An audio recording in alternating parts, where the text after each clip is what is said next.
haven't been added to the stage. Welcome. It's been a long Thursday. I've been rambling as a madman, and my face isn't even on the screen. I'm here now, guys. Get your comments in. Get your comments in. I want to know who's joining for the big Europa League clash. It is a massive game, massive game. Just rewatching Leao's goal against Slavia, that beautiful outside the foot finesse. Absolutely stunning. So yeah, get your thoughts on about what the score's going to be. I'm very intrigued by this starting 11 from Milan, not because we've not seen it before, but only a couple of times. And Gavia and Kier worries me slightly. I'll be perfectly honest.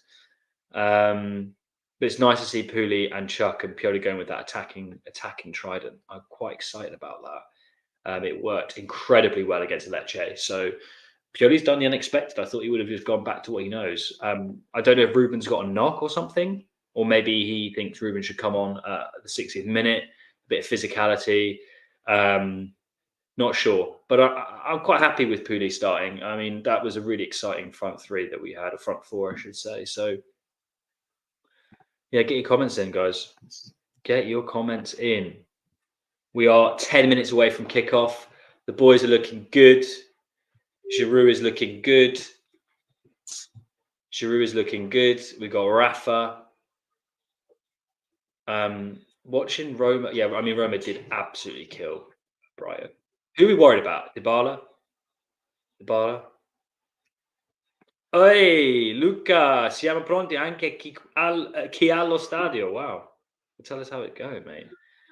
Nice.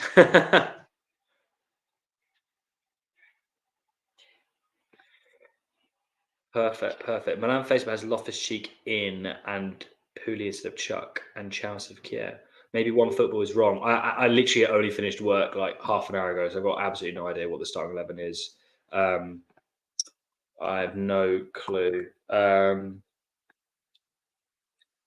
So maybe I'm wrong. Maybe one football is incorrect. Let's refresh it and see if they are fixed up. Yes, they have. There we go. It is what I would have thought. Okay, interesting. So this is actually the starting 11. We've got Loftus-Cheek as attacking midfielder, Pulisic on the right, Reinders and Benacer rather than Reinders and Adley, and then we've got Chow and Gabia, so no Kier, which makes a lot more sense, at least from a defensive point of view. That's good. Ollie! Hello! You're here! Hello! How's it going? Hello, everyone. First appearance on Yeah, it is. The first and last. No, it could be. We'll see how it goes. I'm not used to live. No. At least with a podcast, you can edit stuff, but we're in at the deep end here, you know. Yeah, no mistakes. How's things then? I'm not feeling anything about that lineup, really. I don't think it could have been any different. I think my concerns remain the centre-back pairing. I'd rather have Tomori for this game. But, you know, here we are. Yeah, I know.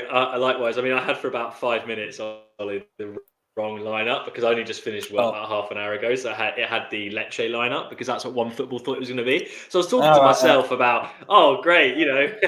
But no, because that had Kier and Gabio starting centre back. Actually gave me a heart attack. So this is a lot better, at least defensively. Yeah, it should be. At least defensively. Yeah, it should be. No Kier is good. I think we know the problems that Lukaku has caused us in the past, and I think he's back to playing. I think he's back to being more effective under De Rossi because Dybala's basically playing off him, and we know what he's like. And actually, El Shaarawy has been pretty decent in Europe this season as well. So yeah, I think the two in front have an important job to do, especially because Pellegrini seems to be back to his best under De Rossi too. Yeah. So Benacer will have to keep tabs on him. RLC will have to disrupt as much as he creates with Paredes playing a bit deeper. I think I'd love him to 2-foot Paredes. I hate that little slimy. Quite a lot of players on the Roma team that are they're just Mancini. So unlikable. Yeah, they're such an unlikable side. What do you think your prediction is? Is it changed since the pod or not? No, it hasn't. I think this is quite hard to call. I've seen quite a lot of Milan fans who, probably rightly so because of the run that we're on, think that we'll make light work of this game in particular. I don't think so. I sort of equate it to last season we played Napoli in the Champions League. Obviously, it's a bigger stage, and they were the runaway leaders. We're in second, but there was such a points gap between us. They were massive favourites on paper, probably for the tie, and yet we did a job on them. So will Roma be looking at that, thinking, okay, there might be 13 between us in the league, but we're banging form and we'll give it a go. I don't know. I maintain that I fancy us over 2 legs. I don't even think it would be the end of the world if we drew tonight, to be honest, because a 1-leg shootout at the Olympico is what it is. I would back us in that circumstance as well. But You see, I don't know, and the main reason why I don't know about this game is because I still, correct me if I'm wrong, because I'm a bit of a Prem is a bit overrated hype. Other than the Brighton result, I've not been particularly impressed by any Roma performance. I don't think they've played any top side. I think we are the hardest opposition that they would have faced. So although I know that they're in form, and I think De Rossi speaks really well, the press conference he did today was brilliant. I do think he's got a lot of respect to the dressing room, and I think his tactics, well, for someone who is fairly new, are decent. I just don't know, because I think everything they've been put in front of hasn't been a challenge in my view. No, and probably the one big challenge that they have had was Inter, and they were 2-0 up in that game at half time. They were, yeah. And then they just ran out of steam. The second half they were blown away.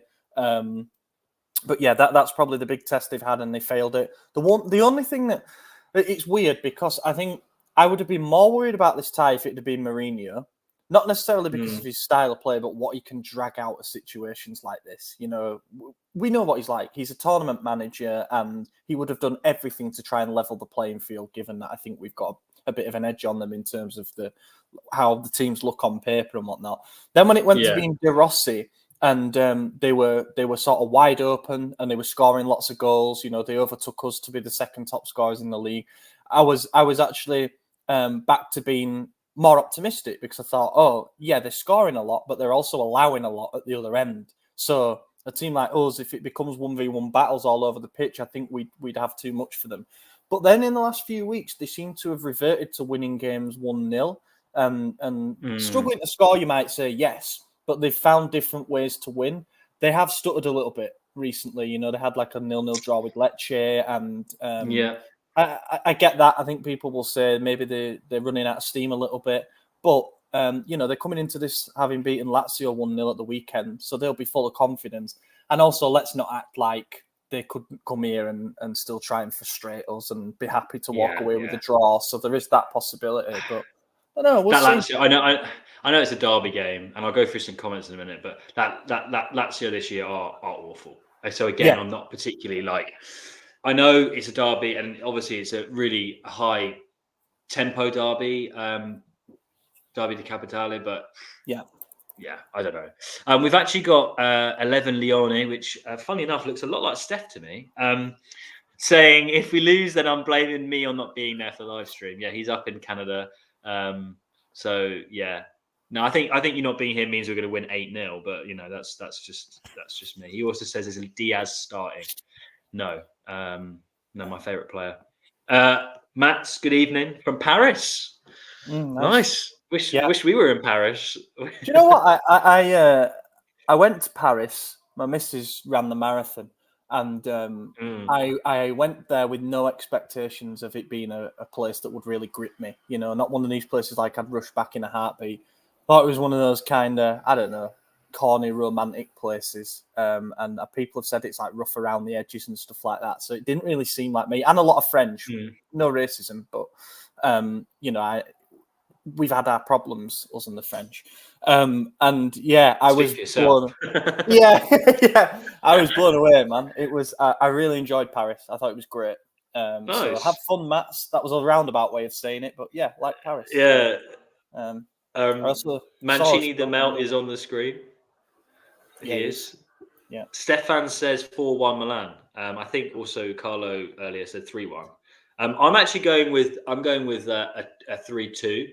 I think they'll score. I don't think we've been very good defensively. I think we'll win, and I think we'll score. We create too many chances not to score at least 2, and I'm aiming for 3. But we'll concede. I'd love nothing more than a 2 or 3-0 professional, just like get them out of the San Siro and we'll finish it off at the Olimpico. That'd be beautiful. But would be nice. Yeah, would be nice. Ziroli is in the squad. Is he, Ollie? He is in the squad. Yeah, he is. Primavera captain has been called up. Lovely. I don't know. I mean, it's not. He obviously made his debut in that win over Sassuolo towards the back end of last year. He's been on the bench a few times. Usually, when it falls midweek between Primavera games, he's able to do that if he's needed for a cameo or whatever. But also, the way that the UEFA squad lists work, and you'll be able to find an article about this on the website. There's like an A list and a B list, and an A list is where you'd name basically all your star players, and then the B list you can essentially have as many as you want, and they have to be academy products. So we could name the entire Primavera team on the bench if we wanted to. Because they'd qualify for the B list. Giancarlo Simic, as an example, and Alex Jimenez. Jimenez is sadly injured, but those two wouldn't qualify for the B list because they arrived within the last 2 years. So basically, that's why you won't see Simic on the bench, but you'll see Ziroli, Bartazagi, players like that. So yeah, let's go. Let's go. Yeah, we've also got several players who would miss the return leg with a booking. Maignan is one of them. Calabria is one of them. Leao and Musa on the bench. So if any of those get a yellow card, a lot. Roma have 3 as well, which is I've forgotten. Cristante, I want to say Spinazzola. Got to be Mancini. It can't not be Mancini. No, I don't know. There's a third one. Maybe someone will help. I did that earlier. I should know that. But yeah, another thing here. De Rossi looking good.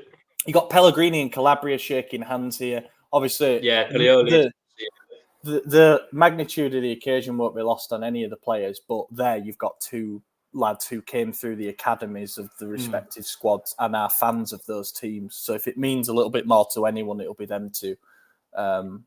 Let's just hope Pellegrini doesn't pull the strings like he has been doing. I think he's their most dangerous midfielder. Steve says, head over to the Roma subreddit for the laughs. Yeah, the Roma fans are particularly deluded for some reason. If any of you are listening, go and find your own watch-along. So it's Paredes, Cristante and Spinazzola. Those are the 3 players who missed the second leg for them.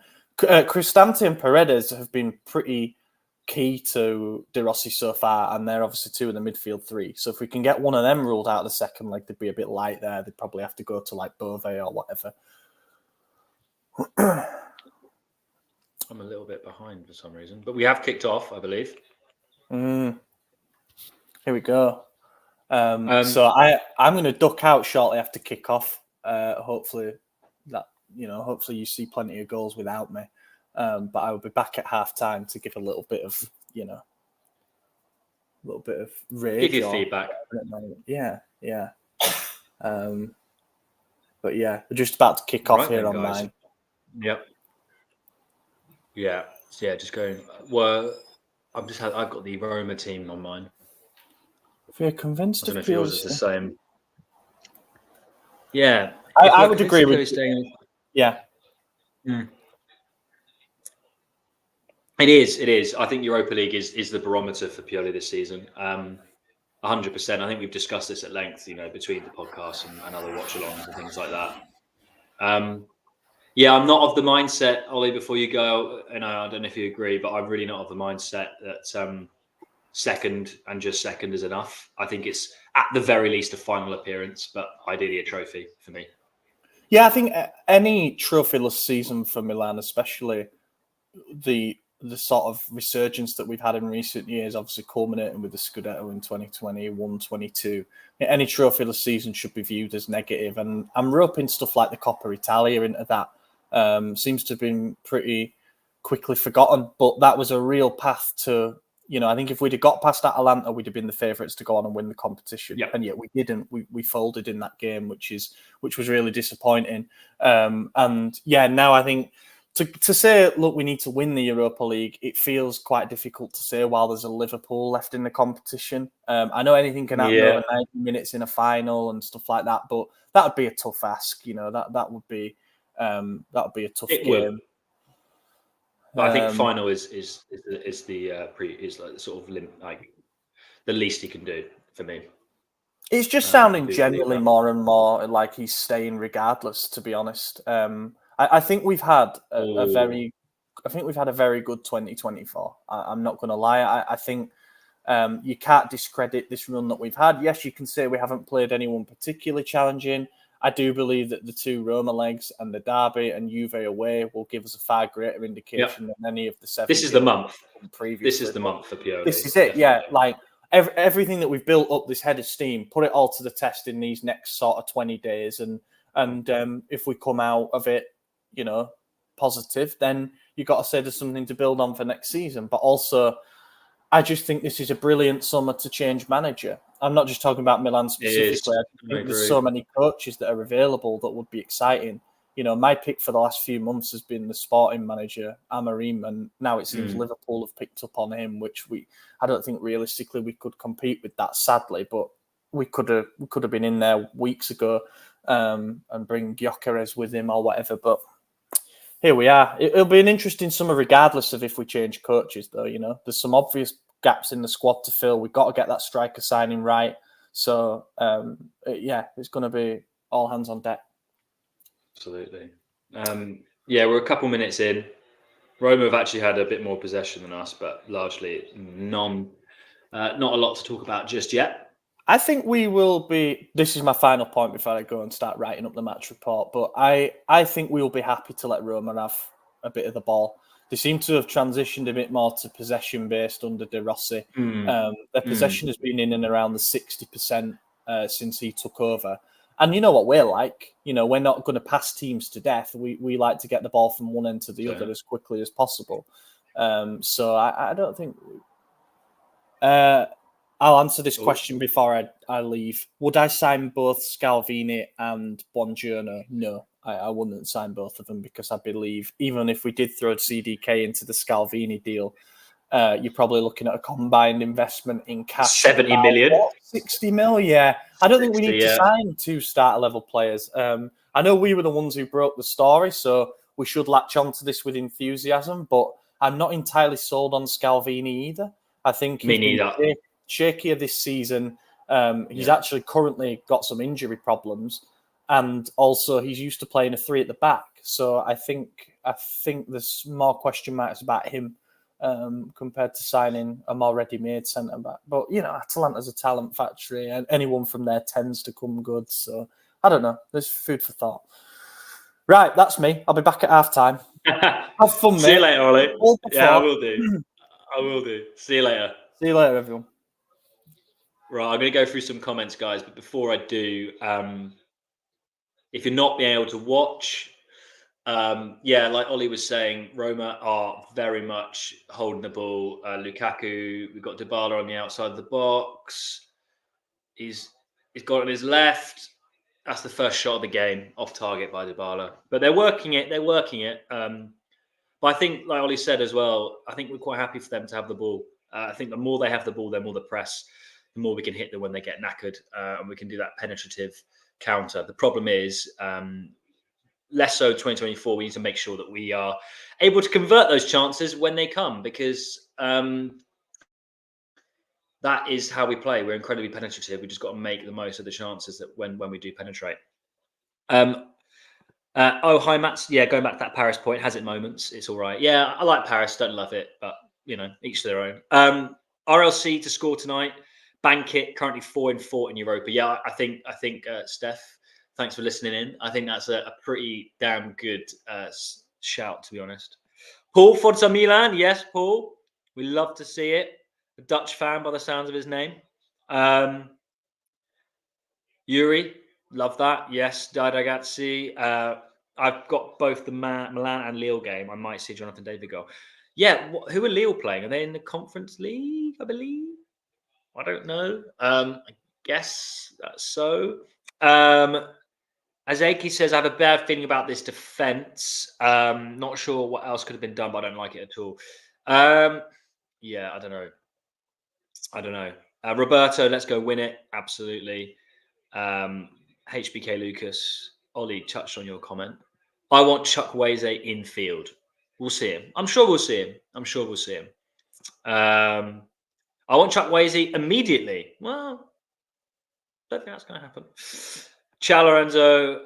Hoping for a great game. I'm a bit scared of the back line, but here's hoping the attack shows up. Yeah, absolutely. Liam, lovely to have you in. We're here. We're representing, holding the fort by myself tonight. So, guys, get you kind of any comments you want on the back of the podcast or anything that you want to discuss Milan related. Pop it in here. Happy to have a discussion. It's been a pretty slow opening 5, to be honest. Like I said, that Dybala wasn't a chance. It was just a shot outside the box, or in the box, rather. It was the only real action we've had so far. I think both sides are feeling each other out at this stage.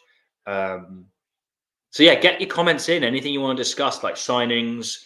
I want to touch on the Pioli point again while we're kind of waiting for the action. Milan are just passing it around the back, trying to go for the long balls and that sort of penetration. Pulisic is running down the byline, but couldn't catch it. A ball from Teo. Yeah, for me, I'm a bit like, I get why management may not want to get rid of Pioli. I do understand he's steady. There's no reason why not. In the sense that we've had a fantastic 2024. Obviously, jury's out until April rolls around because we need to know the key fixtures, how he's going to fare. But for me, it's he who dares wins, and there's so much good manager talent out there. I don't see Pioli as the manager that's going to take us to significant trophies. I think a Europa League trophy, even if it was Liverpool, who would be an exceptional opponent to most likely face in the final if we get there, I think that's the best we'd ever get under Pioli. That and maybe one more Scudetto, but that's going to be tough because Inter are a fantastic side. I expect Juve to be stronger, especially if they get Motta in as manager. And I just don't really see where we're going. We're just kind of flatlining with Pioli, in my opinion. And because of the amount of talent that's available from a manager perspective, I don't understand why we wouldn't pull the trigger. Rocking the boat, yes, that's the only thing that goes against that viewpoint. But I really don't see why we would keep him. I really don't, unless obviously we dispatch Roma, we beat Inter, and we beat Juve, and potentially get to the final of the Europa League. Then first shot of the game. Oi, saved by Svilar. So that's the first shot on target. Comes by Milan outside the box from Puli, I believe. But yeah, no, it was Reinders. Sorry, Reinders with the shot. That's the first chance we've had of the game. So we've forced a save from Roma in the inside 10 minutes, which is nice. But yeah, going back to the Pioli point, like I really don't see the point. I just don't really get it. It'd be very miserly of our American ownership just to keep him. You need to spend money to be successful in modern football, and we've got a chance to get a lot of available manager talent. And Pioli, for me, isn't going to be the manager beyond next season anyway. I don't think he deserves to be extended unless he goes on. And if he does stay next season, like I said, we win the fucking league at a canter or something, then fine. But he's not a dynasty manager. It's mental that he's gone under one of the best managers of all time statistically for Milan. But even if his percentage of win rate is 1 or 2% more or less than Ancelotti, it doesn't matter. Ancelotti won trophies that were important. I don't really care about win percentage. It's trophies that matter in football. Pioli attitude, no good. Yeah. Paul says, I heard on the podcast that there was a doubt about Xerxes. Don't think he's our best option. Goals are a little off this year, but he's physical and technical better than Giroud. Yeah, I'd be shocked. I would be shocked if Juve do end up getting Motta and Xerxes doesn't come with him. I think whoever signs Motta has got the best chance of getting Xerxes. I don't think it's impossible that Motta goes one way and Xerxes goes another, but it's very likely that Juve, if they sign Motta, they'll also get Xerxes, even though they don't really need him. It's a classic Juve move, or at least Juve of old. I don't, honestly, whether you like it or not, and this is going to sound mental in the chat, because I'm definitely the minority here. I think I'm the only one left in the SempreMilan chat that even thinks this, but I actually still want Jonathan David. And I know I've watched him play, but for me, from a price perspective, he is the only player out of all the ones we've been linked to who has guaranteed goals for more than one season. In fact, 3 seasons. He scored at least 10 plus goals. And a couple of those seasons, I think, has been spectacular. I think he'd be ideal for us. I really do, and I think he'd be cheap, and it will allow us to upgrade in other areas. When I say cheap, I mean cheaper. Xerxes will be more expensive. Gyökeres will be expensive. Sesko will be expensive. All of these players are going to be 40 minimum, but more likely 15 mil investments, which Milan don't really do. But apparently, we made an exception as per the reports that we will spend that because we have to. I would like to send maybe 30 million on a David. Good relationships. Dybala, lovely ball through for good defending by Milan. Really good cover by Calabria and Chow there. Really good cover. That was the first ball, but fantastic challenge on Pellegrini by Calabria. That was absolutely sensational. Captain's challenge that. Yeah, I don't know. I don't know about Xerxes. I'd like him. I agree. I don't think he's the goal merchant. I think most of the other options would probably get us more goals. But if Pulisic continues to perform and Leao continues to perform and Chuck gets a few more goals next season, then I don't think we need necessarily a 30 goal or 25 or 20 goal a season striker. Corner for Roma, cleared by Milan. Yeah, it's tough.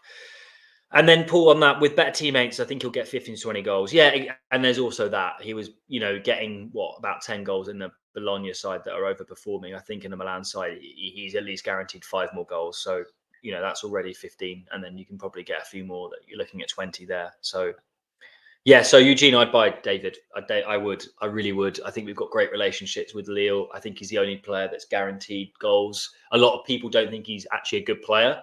And this season has been weaker. He's upturned in form recently. But I just think from a price perspective, I think it would allow us to get a good DM and a good centre-back. And I think we've got enough goals elsewhere. I just really think David could come good for us. I really do. Jonathan David shouting Andre Silva. Yeah, fair enough. I'm not saying this as David being the guy who's going to be a guarantee. I think when you look at price and you look at the number of seasons he's been banging goals in, he's the best option for me economically. But I don't know. We've got to imagine as well. There are only 5 to 7 strikers available that are in our price range supposedly, and there are about 10 top sides around Europe who need a striker. So do the math. As much as I think we've got one of the best and most exciting projects in Europe, we can't pay the wages, we can't pay the transfer fees. So of the sort of 7 on the list, only 2 or 3 are realistically going to be available to us. So I think our options are going to be limited, to be perfectly honest. Whether it's David, whether it's Xerxes, whether it's Sesko, whether it's Gyökeres, whether it's Boniface, all these players that we've been linked to, it's going to be whatever. I'm not going to say that we're going to get the scrape at the bottom of the barrel because, again, I think our project's incredibly exciting. And we've got some fantastic players who want to play for us, A, from a club perspective, we're AC Milan, but B, from a player perspective, we've got a great squad. But we can't compete economically. We just can't. So, yeah, that's what it is. Agang, again, just going back to the game, just to give you guys an update if you can't watch it. It's settled down again. Like I said, we've had one chance. Roma have had a couple. I'd say they've probably had a little bit better of it overall in the first 15. Possession-wise, it's evened out a bit. Milan, we are struggling to string a few decent passes together, but Roma at the same time haven't looked particularly threatening. I think both sides are more or less cancelling each other out at this point. If we go through, what do you think our chances are against Leverkusen or West Ham? Great question. Honestly, I think we beat Leverkusen over West Ham, and I don't think that's because West Ham are better.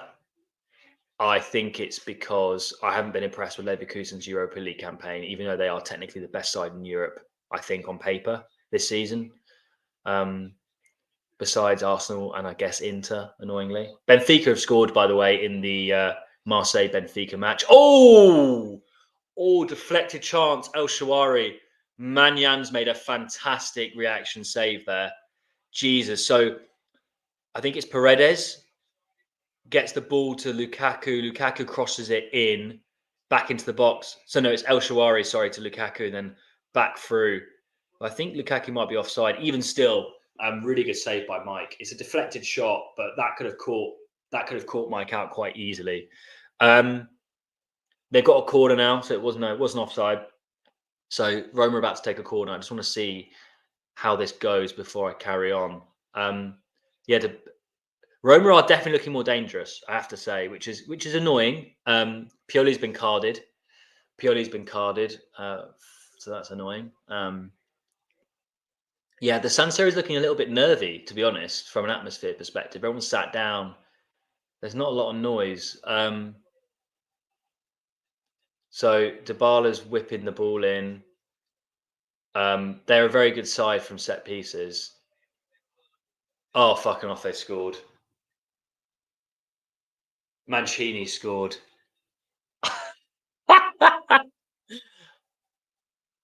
Who the fuck was marking him? Mancini scored. Do you know what? I think this will wake us up.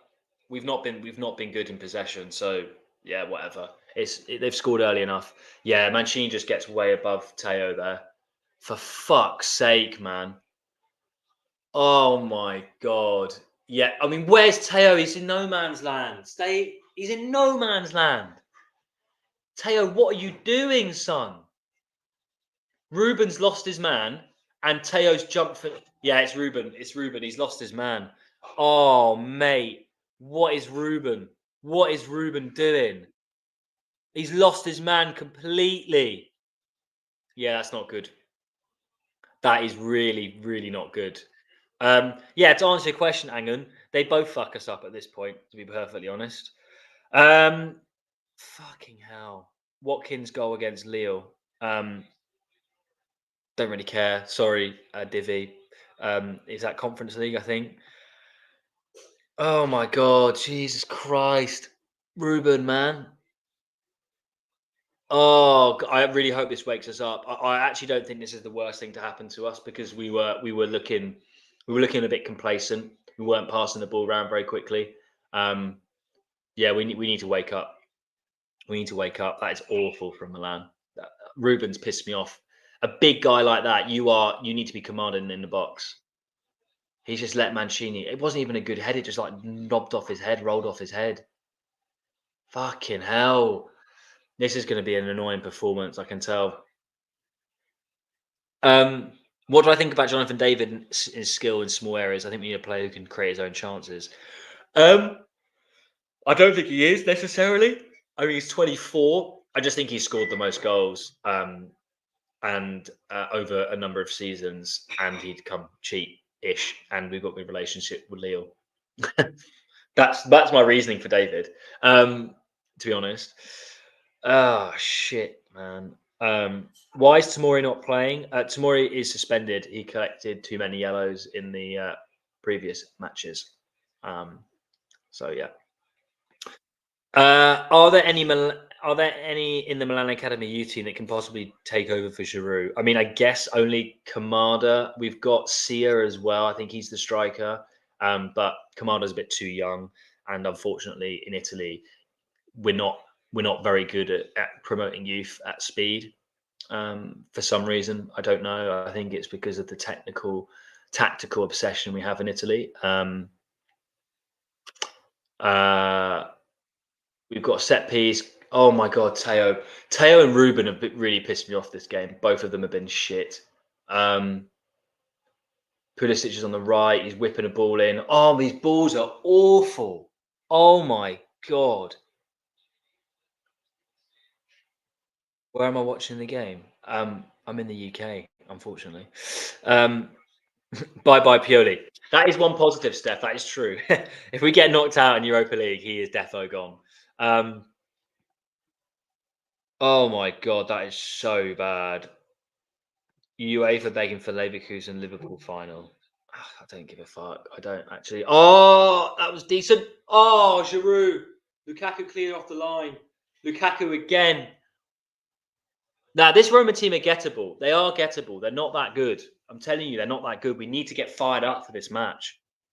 We are playing exactly like we played against Inter, and some fans love to keep Pioli.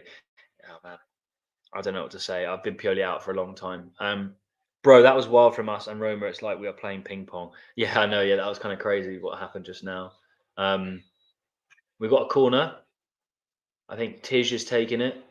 Fuck, this has pissed me right off. What is Leao trying to do? Back heel it. Kick the ball, man. Yeah. Guys, it's not looking good. We were crossing it in. We're just like aimless crossing, man. Aimless crossing. Aimless crossing. Sorry, I've got a flapjack on the go. So I'm just going to munch on that. Apologies.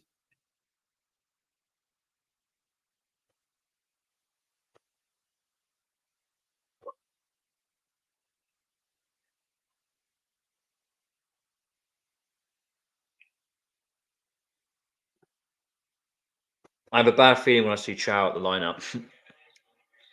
Yeah, he has become crazy injury prone, mistake prone. Now, that goal was all Ruben, unfortunately. It was no marking. Leao, bro. You can't be doing that. Like, we need to play a lot smarter. But Teo's been bad. Teo can't keep the ball. Bar has drawn a foul.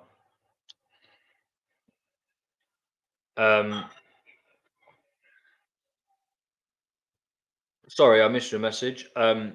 Why is Calabria standing up next to no one? This guy cannot be captain of this club next season. I mean, hey, he's not. He's not. He's never going to be a world class player. Put it that way. Definitely upgradable. He's annoying Calabria because he's like not bad enough to be dropped, but he's definitely an area we can improve on. And he's just sort of like all right. I agree. I'd rather see Teo as captain, to be honest. But at the same time, he doesn't demand crazy wages or anything like that. So it's not a player that I think we should force out the club. It's a difficult one with Calabria because he's very inconsistent.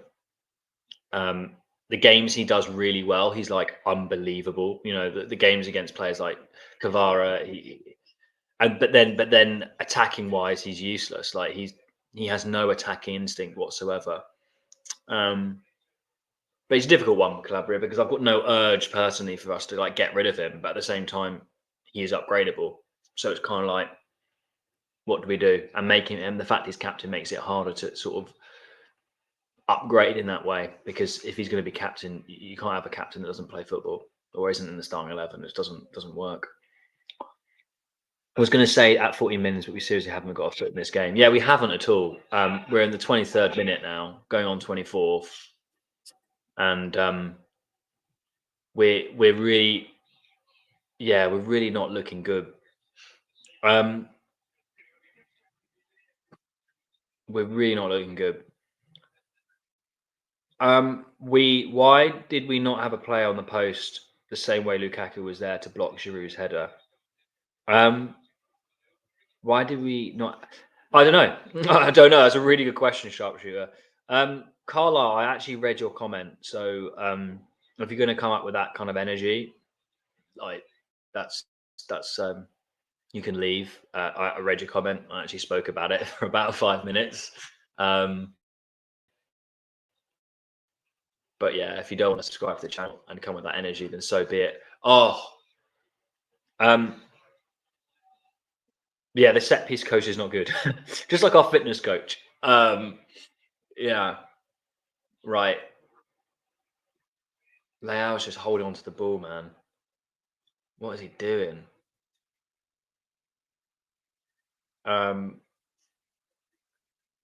Like we're holding on to the ball at the moment. We're hugging the bylines, but we're not really doing a lot with it. There's a supreme lack of creativity at the moment from this Milan side. I'd like to see Adley, to be honest, at this. I think, ironically, I think Benacer was the wrong pick for this game. I also kind of think if we had Pulisic in the middle, we would have drawn a lot more fouls because Ruben's been awful. Like Ruben's been really poor. Ruben and Teo, for me, have been the worst. I've said it a couple of times, but I think they've been the worst players on the pitch so far.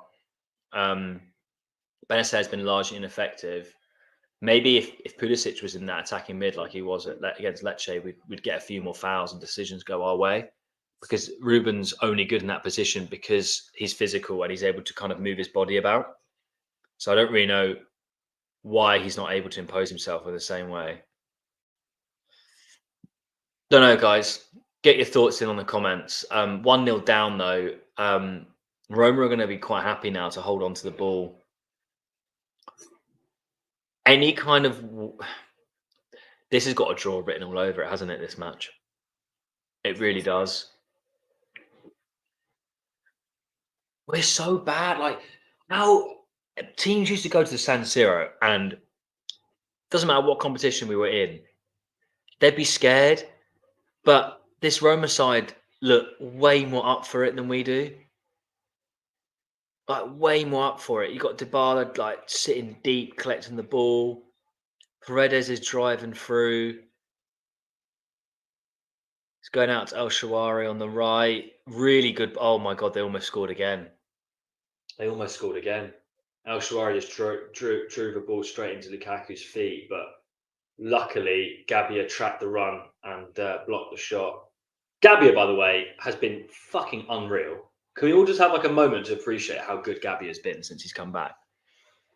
I sadly can't watch the game right now. How's the performance been? Moritz, you've missed nothing. We have been awful, like genuinely really poor. For the fact that this every single game in the Europa League for Milan is our final.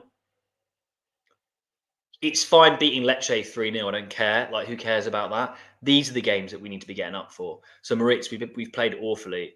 We've had one shot on target all match, and that was a Reinders goal in the first Reinders shot in the first 10, and it was shit anyway. And it's been all Roma. We've hardly got onto their half. And every time we have, it's just been a shit ball over the top or a shit cross or a shit corner. Just shit. We need to wake the fuck up. Yes, we do. Sharpshooter, we really do. Like Pulisic is just hugging that right-hand side. He's not really doing anything with it. Okay, flick the ball over straight into Roma, like straight up, giving up possession. It's just... Yeah, it's really, really quite bad. Roma looked the much more composed side. Do you know what? I should know, because I came into this match quite confident. I really wasn't rating this Roma team, to be perfectly honest. Maybe it serves me right. No, we're not defending well, Moritz. We are not defending well. Last ditch clearances have been all right, I suppose. But that's what you'd expect from a defender. To be honest, Chow's been unforgettable. Mike's been good. Gabbia's been good. Teo's been crap. Clabbia's been okay. We are so bloody open in midfield. Yeah, I think Pioli chose the wrong midfield pairing for this match. That Ruben, man. I'm watching that. They're replaying the goal. Oh, that's so bad. He just runs into the back of him. It's a completely free header. We can't win a game when there's any sort of pressure. This team is pissing me off. Yeah, I know. It's Mancini as well. I hate Mancini. Oh. Pioli getting schooled by De Rossi. Yeah, that's the only positive here. The only positive here is that Pioli cannot be in any way our manager in the long term. And if our management, Cardinale and co, had any sense, they would know that as well, because he's so limited. He's so technically limited. Pioli getting exposed again by another young coach. I'm not surprised. Yeah, he who dares wins is my motto for everything Milan related at the moment, and we don't dare enough. It's ironic because if you look at the history of Milan, like Herbert Kilpin and all that, it's all about like daring and being devils and all this sort of stuff. And we're any Pioli side, any Milan side on a Pioli hasn't had that. He's not that kind of coach, unfortunately. Pellegrini learning from the acting school of Barella. Yeah. Well said. Well bloody said. But Roma are doing what they need to do. You know, honestly, if you told me right now which of these coaches was more experienced in Europe, I'd be saying De Rossi. The way he's carrying himself on the byline, the way he's obviously told his players to act in the match, I would have said De Rossi's the coach that's been, you know, won the Scudetto and everything, not Pioli. That's alarming to me. That's really fucking alarming. Another cross in from Benacer. I mean, is this Pioli's tactic? That's not top level football. There is no chance we win the Europa League under Pioli. And I said that in the very first watch along we did, which was not the first one, the second one, which was the Europa League game, first leg, Slavia, I believe. I was saying to Steph that we won't win the Europa League under this coach. It's absolutely not going to happen. We would have to have everything go our way. And let's say most likely Liverpool in the final, if we were to get there, they'd have to capitulate, or we'd have to get lucky penalties, or they'd have to get their player sent off, or Van Dijk would have to get injured, or something crazy like that. Otherwise, we're not winning. And I don't think it's a player issue. It's a tactics issue. It's a tactics issue. I've said this many times. This squad's capable of winning Europa League. Champions League, no. But Europa League, yes. Even with a team like Liverpool, in a one-off 90-minute game, we could beat this Liverpool side with the players that we have. Not with the manager or the tactics, but with the players. Pulisic has just been booked now. So Pioli's been booked and Pulisic has been booked.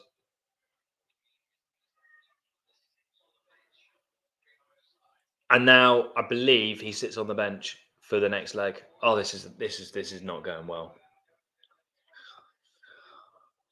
Fuck me, that's not going well. Pioli looks lost. Yeah, that's what I'm saying. He does. I'm telling you, the only coach here, if you were to look at them, that looks like they got to a semi-final of a Champions League last season, it certainly isn't Pioli. It'd be De Rossi. But no, Pioli's the one that somehow got there.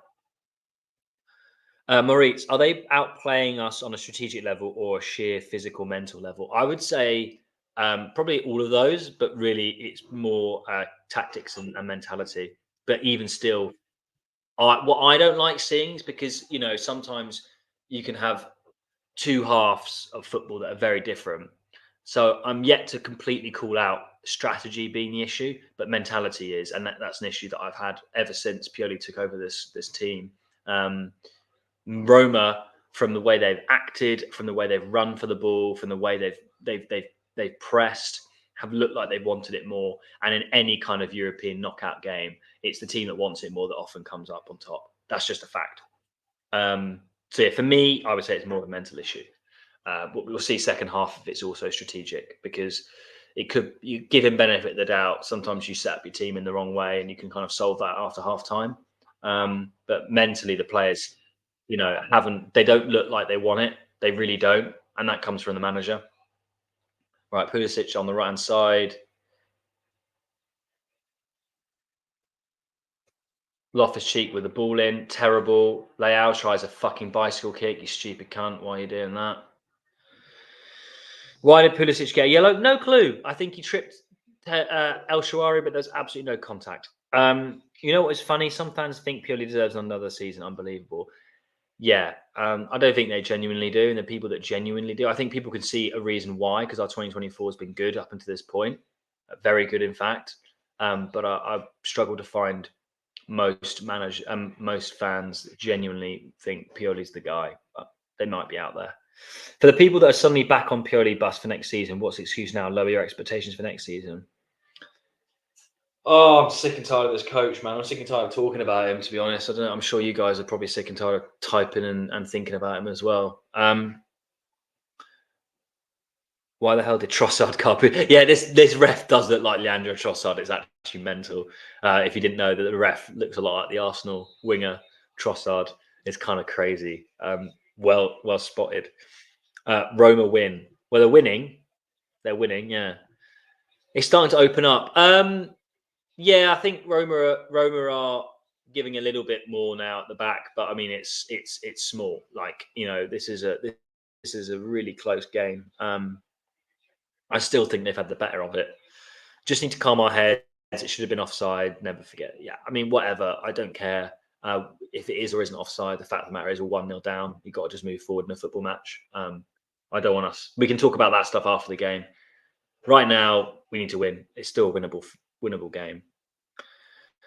But I agree, Joseph, we need to calm down, definitely. Exhibit A of why Pioli cannot remain. We're about to get another cross in. Teo tries a shot. Oh, for fuck's sake, mate. He takes a shot out from like 45 yards from a set piece. You're not Roberto Carlos, as much as I love you, Teo. It's not that we play badly, but we are incredibly tactically basic and our flaws so plain to see. Yeah, agreed. I've said this again for a long, long time. Pioli is so limited. He has one way of playing, and if that doesn't work, then that's it. You know, there's no Queen's Gambit. There's no other kind of chess moves that Pioli has up his sleeve. This is it. It's a 4-3-3, 4-2-3-1 hybrid type formation with wing play being the focus, some kind of physical presence in attacking midfield to kind of occupy space of central midfielders of the opposition, and then you penetrate with Pulisic and Leao, and then whack crosses in for Giroud to win and ball, flick on, and then have a shot from outside the box or a couple nice individual performances. That's Pioli. And pretty defensively fragile at the back of that as well. Oh my God, another great save by Mike. Lukaku was there to tap it home, but Gabby again, good coverage. This is so bad. Personally, what I find funny is that the Milan fan base switches its opinion on Pioli on a 4-month basis. It's like an endless roller coaster and we don't break the cycle. I don't know. I think most people at this stage are kind of... Atalanta have scored. As I suspected, Liverpool were not going to have an easy game tonight. I was saying this to one of my closest mates who's a Liverpool fan. I was saying to him, it's not going to be a walk in the park. They are not an easy side to play, Atalanta. And... oh my God, El Shaarawy's free. Oh my God. Oh my God. If El Shaarawy had a shot there, that would have been 2-0. Well, yeah, we're playing badly. We need half time. This is awful. Get Ruben off. Get Ruben off. Teo gets a yellow. Oh no, it's Cristante. Sorry. Cristante gets a yellow on Teo. So he'll miss the second leg. So that's good. That's good. He's being fair. Yeah, we need to get Ruben needs to come off. Ruben needs to come off, man. Ruben needs to come off. Like, seriously, I'm fed up seeing his face.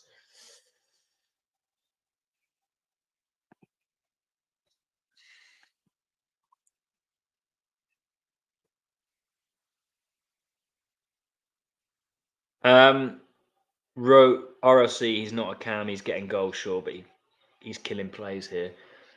But Pioli, like I said earlier, he's got a tactical obsession with having a big fucking guy, physical guy in that attacking midfield spot. It worked for Kessie, and that has now become his play.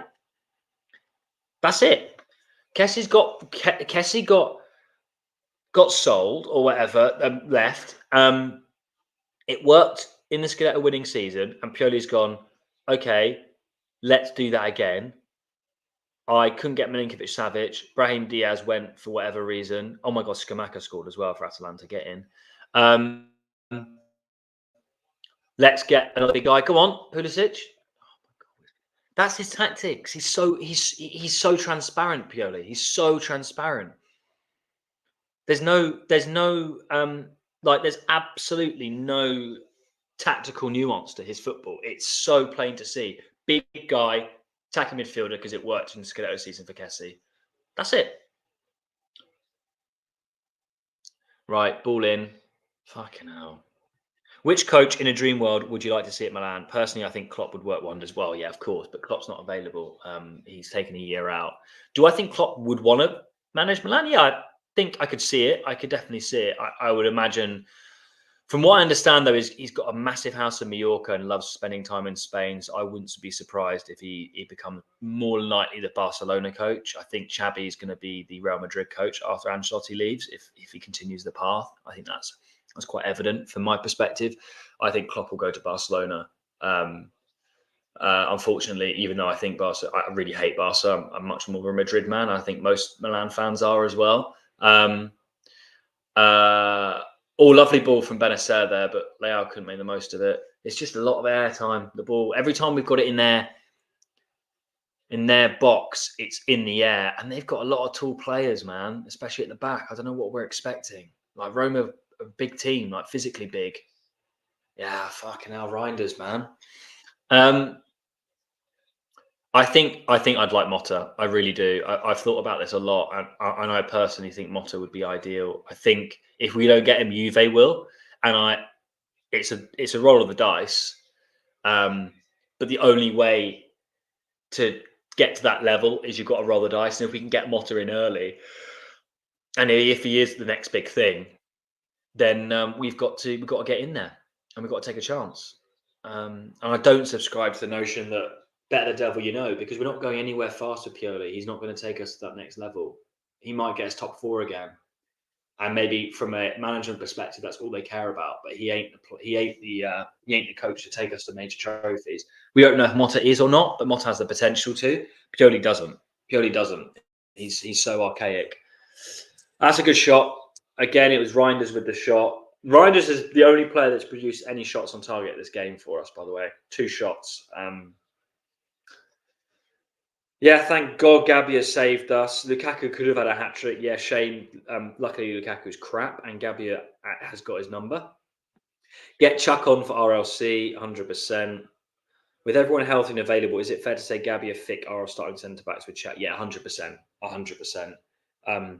I think Chow has regressed, or at the very least plateaued his development.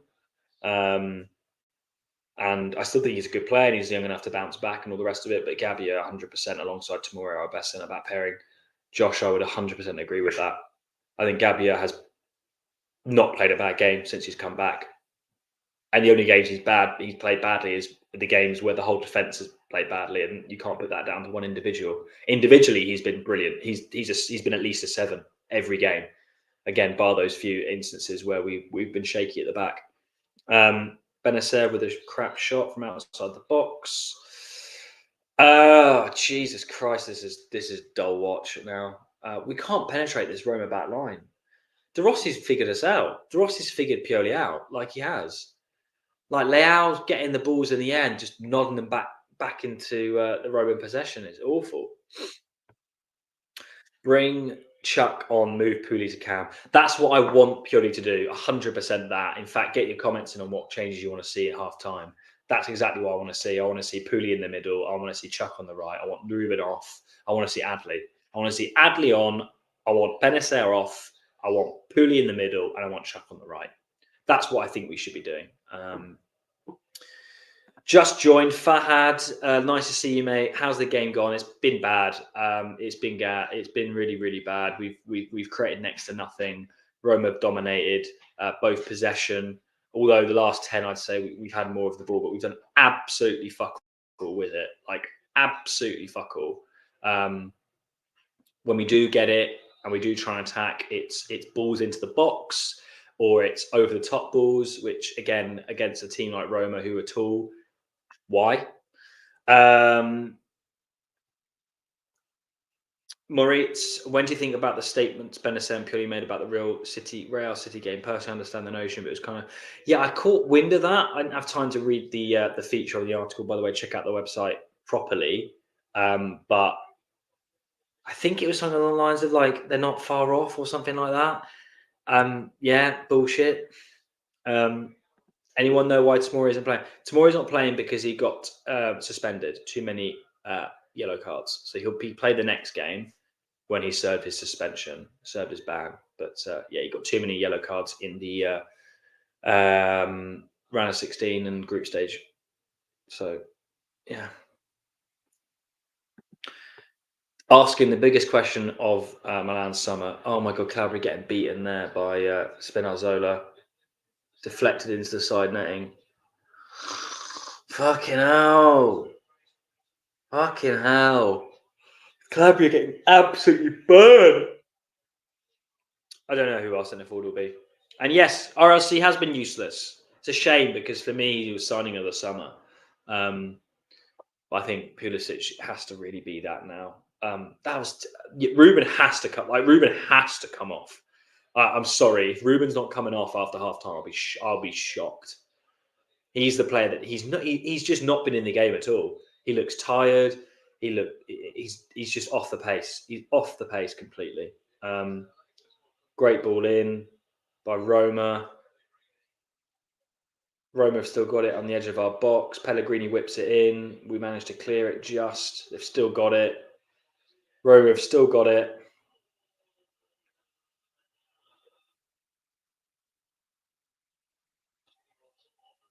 Mancini's been fucking brilliant. And I hate to say that. He's probably been their best player. And not just because of the goal. He's been absolutely everywhere. Fucking hell, man. Jesus. Yeah, Calabria got cooked. It is such a painful watch, this match. Get me at half time. I need a break. Yeah, tell me about it. I want to finish my flapjack. I need Ollie. I need a rest. What CDM do I have in mind? That is a great question. That is a great bloody question. We've been heavy linked to that for Fofana from Monaco, who looks decent actually. Oof, that was going in, you know. I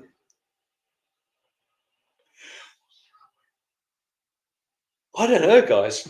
Sorry, I've had a long day at work. Apologies for the yawning. I don't know. I don't know about CDM. Get your comments in. The only one I can think of is that Fofana chat.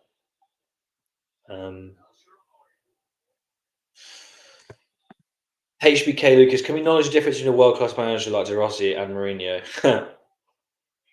Yeah, I mean, I don't subscribe. I'll be honest. I'll be perfectly honest with you. I do get so angry with how fickle football fans are. Like, De Rossi's the next big thing. Alonso's the next big thing. Alonso, I get it a bit more, but even still, every single manager has the ability to have a purple patch season. I mean, look at Claudio Ranieri, right? I love Ranieri. Would you say Ranieri is a world-class manager? No. Did he win the Premier League? Yes. Xabi Alonso, there's no guarantee that he's going to win the Bundesliga again. De Rossi, I don't really care. He hasn't won anything. I'd take Mourinho over De Rossi any day of the week. I think the fact of the matter is Mourinho's won the only relevant trophy Roma have had, and it's not even that relevant for like the last 20 years. Does De Rossi play better football? Yeah. Right, it's half time, guys. So to ask that question, I've got no fucking clue, to be honest. I've got absolutely no idea. Milan's passing is so predictable. It's fucking awful, right? Ollie's here. Ollie, get involved, mate. Get stuck in. Ruben has to come off. That's my 2 cents. Speak away. I need to draw my curtains. I wish I could drop curtains on this game. That's been a difficult first half. There's no two ways about it. I thought they started the half better, had a lot of the ball, but as kind of mentioned in the build-up, I thought we'd let them have a lot of the ball, given that's just been their style, and we prefer to hurt teams in transition. And their early pressure drew a corner. It's obvious, looking at the replays and whatnot, that it was offside in the build-up to that corner. Purely kicked off about it, obviously got himself a yellow card and what have you, but ultimately that does not absolve anyone of blame for what happened from the corner. If all you have to do is watch Roma's last game against Lazio, how did they win it? Mancini free header from close range from a corner.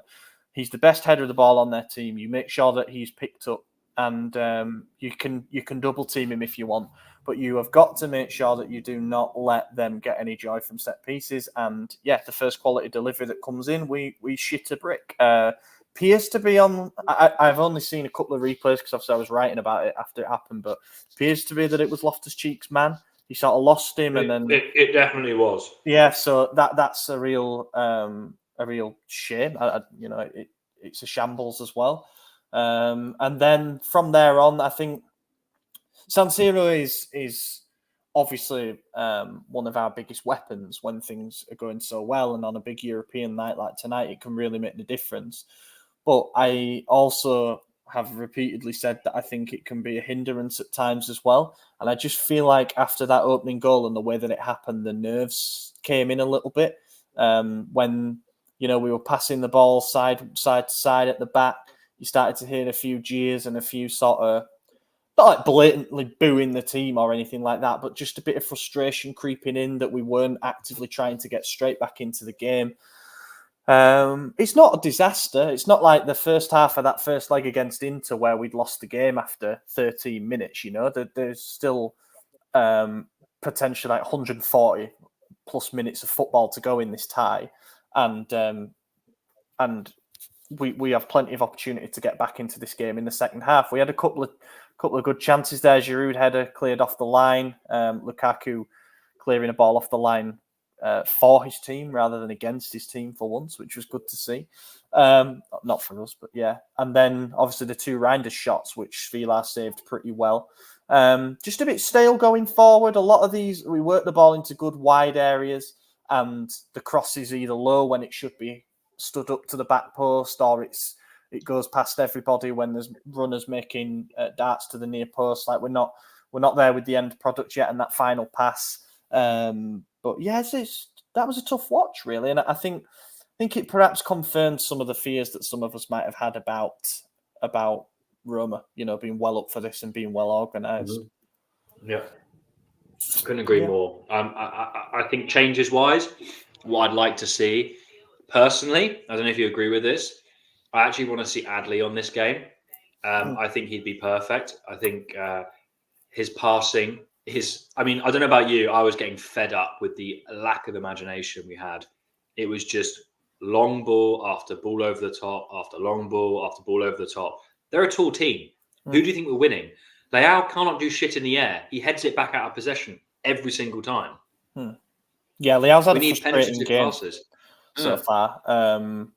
I don't think we've found him in particularly good areas or used him very well. And I'd probably say the same for Pulisic as well. And I think Giroud barring that header off the line hasn't had much service either. They've just not been that involved yet, the attacking department, which is partly to Roma's credit for the game plan, but also we're not working the ball forward quickly enough. We need to try and get in their final third as quickly as possible, because that's the only way we're going to catch them out of this block.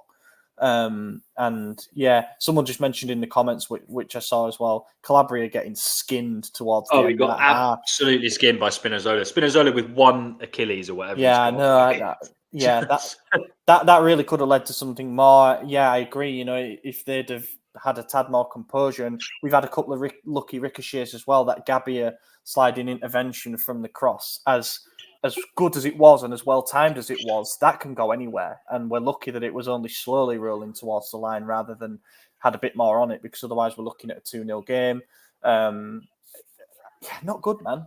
Not good so far. I think De Rossi's won the early tactical battle here, but we have difference makers to come on off the bench. You would think we can change things up a little bit. If the game were to end, it's going to be a draw. It's going to be a draw this game, I think. You think? See, I think if we score one, I think there'll be a surge. I think then we'll. Do you reckon? We'll rock them a little bit, but it's when that goal comes. If it comes, if it doesn't, will it be a goal the second half? Will we be looking back saying, "Oh, it's only 1-0, we're still in it"? But at the moment, it's difficult. It's going the way that I think some of us feared. But the vast majority thought that it wouldn't. I kind of mentioned before the game, like, don't underestimate the fact that they're coming into this with confidence and they've shown that they can grind out results. I think we've seen both of those things in this first half so far. They're well organised and they can hurt at the other end. So I'm not particularly shocked by it, but I gather that other people are thinking that we need to sack the manager at half-time, judging by the comments. I'm not.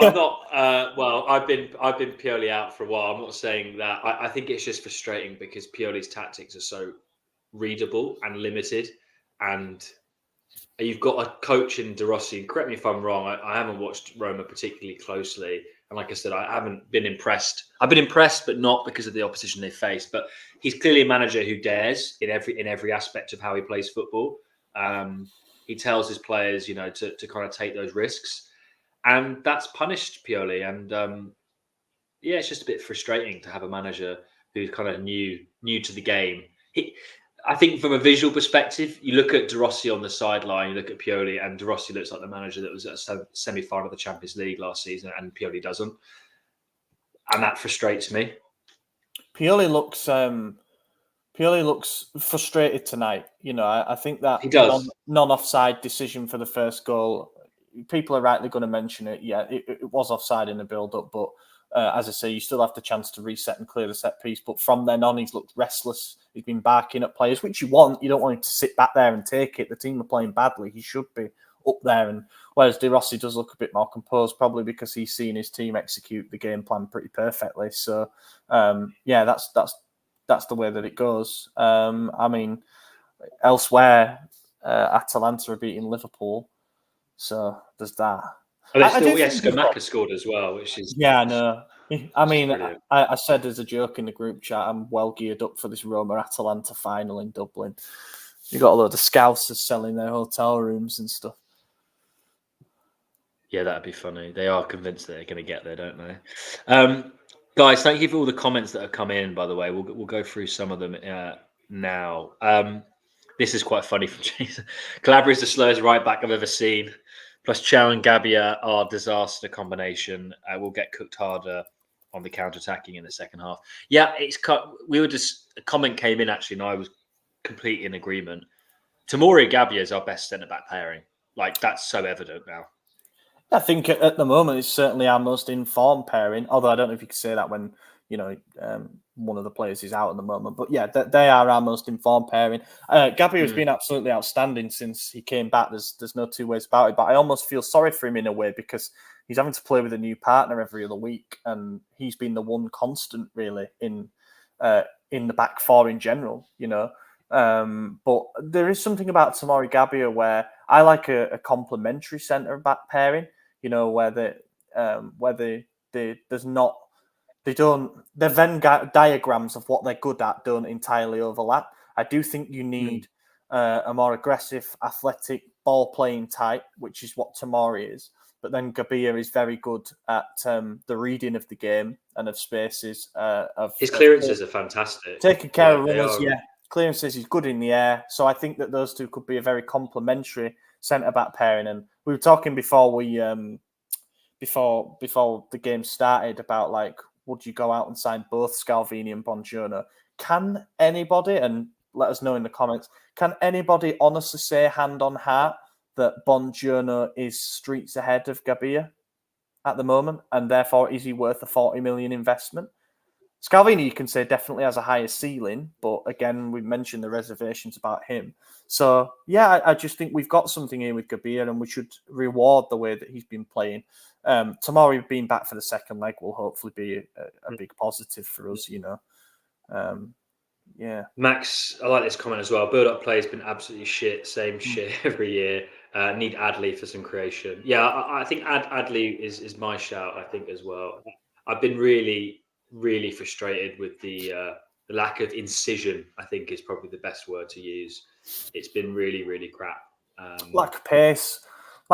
I think you either need, when you're building up, the ideal is sort of Man City who have speed of build-up and quality, But if you don't necessarily have the best technical players in the world, which we don't, we know that. I think we actually struggle a bit on that front.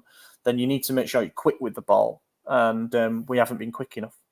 Someone said it in the comments that we're telegraphing what we're trying to do, and that is very, very much true. Yeah, we get the ball, and you've got four men lined up across the front line, and it's so obvious that the next pass is going out to Pulisic that it allows it allows Spinazzola to step out and instantly reduce the angles for the crossing.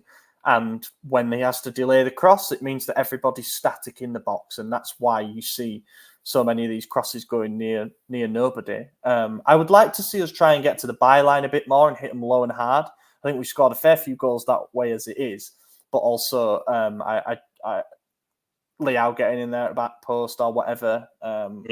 Different ways to try and skin the cat. Good point. Someone said about the score still being 0-0 at the bottom. That's wishful thinking. Yeah, sorry, at least it says it at the top. I'm slow on that one. There we go. Yeah, thanks for that. Oh yeah. I'll just go through what's Riley. Gabbia is like a Gatti type. No need for two centre halves. We need creativity in the middle of the park. Hope he only brings on Chuck and just Pulisic in the middle of the second half. There's a few points there. Gabbia like Gatti. I mean, I guess. No need for two centre backs. Does he think he should just play with one? No, I think buying 2 centre backs was that point. Oh right, sorry, yeah. No, I think that's what he meant. But yeah, to be honest with you, maybe we'd have more luck. Yeah, maybe. Maybe. Yeah, I think Benacer has been the wrong choice for this match. He's been very ineffective since his return, and I think at this point you can't say he's not coming back to match rhythm or whatever. He's started 10 games? Yeah, Am I right in saying that? Well, we're in April now. We're in April and they got knocked out of AFCON in the groups. So the excuse of match rhythm and match fitness for me is out the window now. He should be back to his best, and he's shown to be slightly less back to his best in the sense that I don't think he's ever going to get to that level again. And that could be tactically the way the team's evolved since his absence, or it could be that that's his ceiling. Don't know. It was a discussion that we raised. I think you put in the Substack, didn't you, about Benacer potentially or maybe it was a story on the site I read a few weeks ago. Yeah, it was an exclusive with Daniele Longo from Calcio Mercato, and we asked him about the possibility of a big sale, and he said that we're more likely to make a Benacer level sale. Say if the right offer comes in for him in the summer, that's a more likely sacrifice than selling Leao for 150 or whatever it might be. Yes. €1.50 based on that first half. But yeah, I think nothing to add on that actually. Yeah. On that on Benacer, because I could do 20 minutes on Benacer. I think there are certain games and horses for courses type thing. There are certain games where he excels and others where he doesn't. Yeah. And I also don't think Adley would excel in this game. I'm going to be totally honest. I think really we're not getting enough time in the midfield. We're just not. We need someone to free him up. And that'd be Musa then, I guess, in that sense. If you're talking about occupation because he runs hard. Oh my God, Kier's warming up. Hopefully they're just general warm-ups. Only because I couldn't think of any CDM, so I wanted to come back to this point. So, Divvy, thanks for popping this back in. What are your thoughts on a CDM? Because I can only think of Fofana. My brain's gone dead. I don't know who else we've been linked to.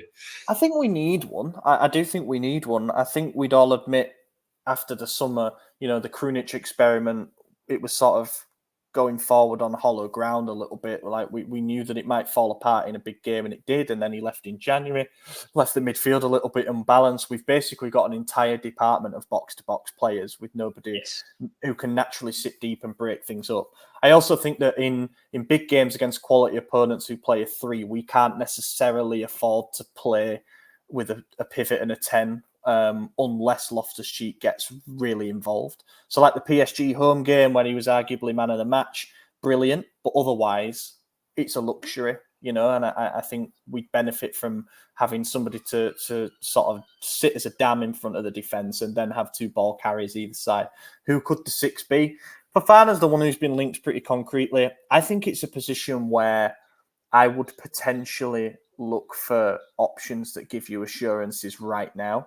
There's some talk, for example, of Jorginho leaving Arsenal at the end of the season. I don't see it because they've hit a good formula with him, Holding, Rice. and Rice. Yeah, but if he were available, you go and get him for his experience, and he's a tidy player. You know what he does well.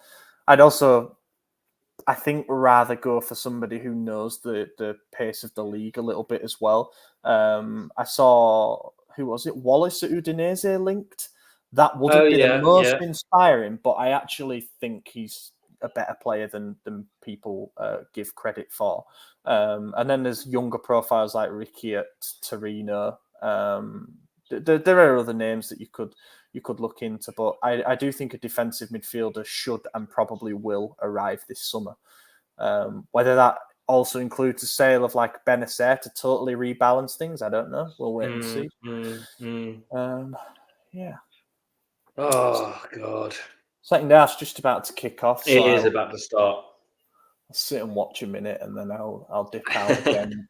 But I like this Ollie cameo. It's good. He's like coming to spend some knowledge. Right, the second half's just kicked off.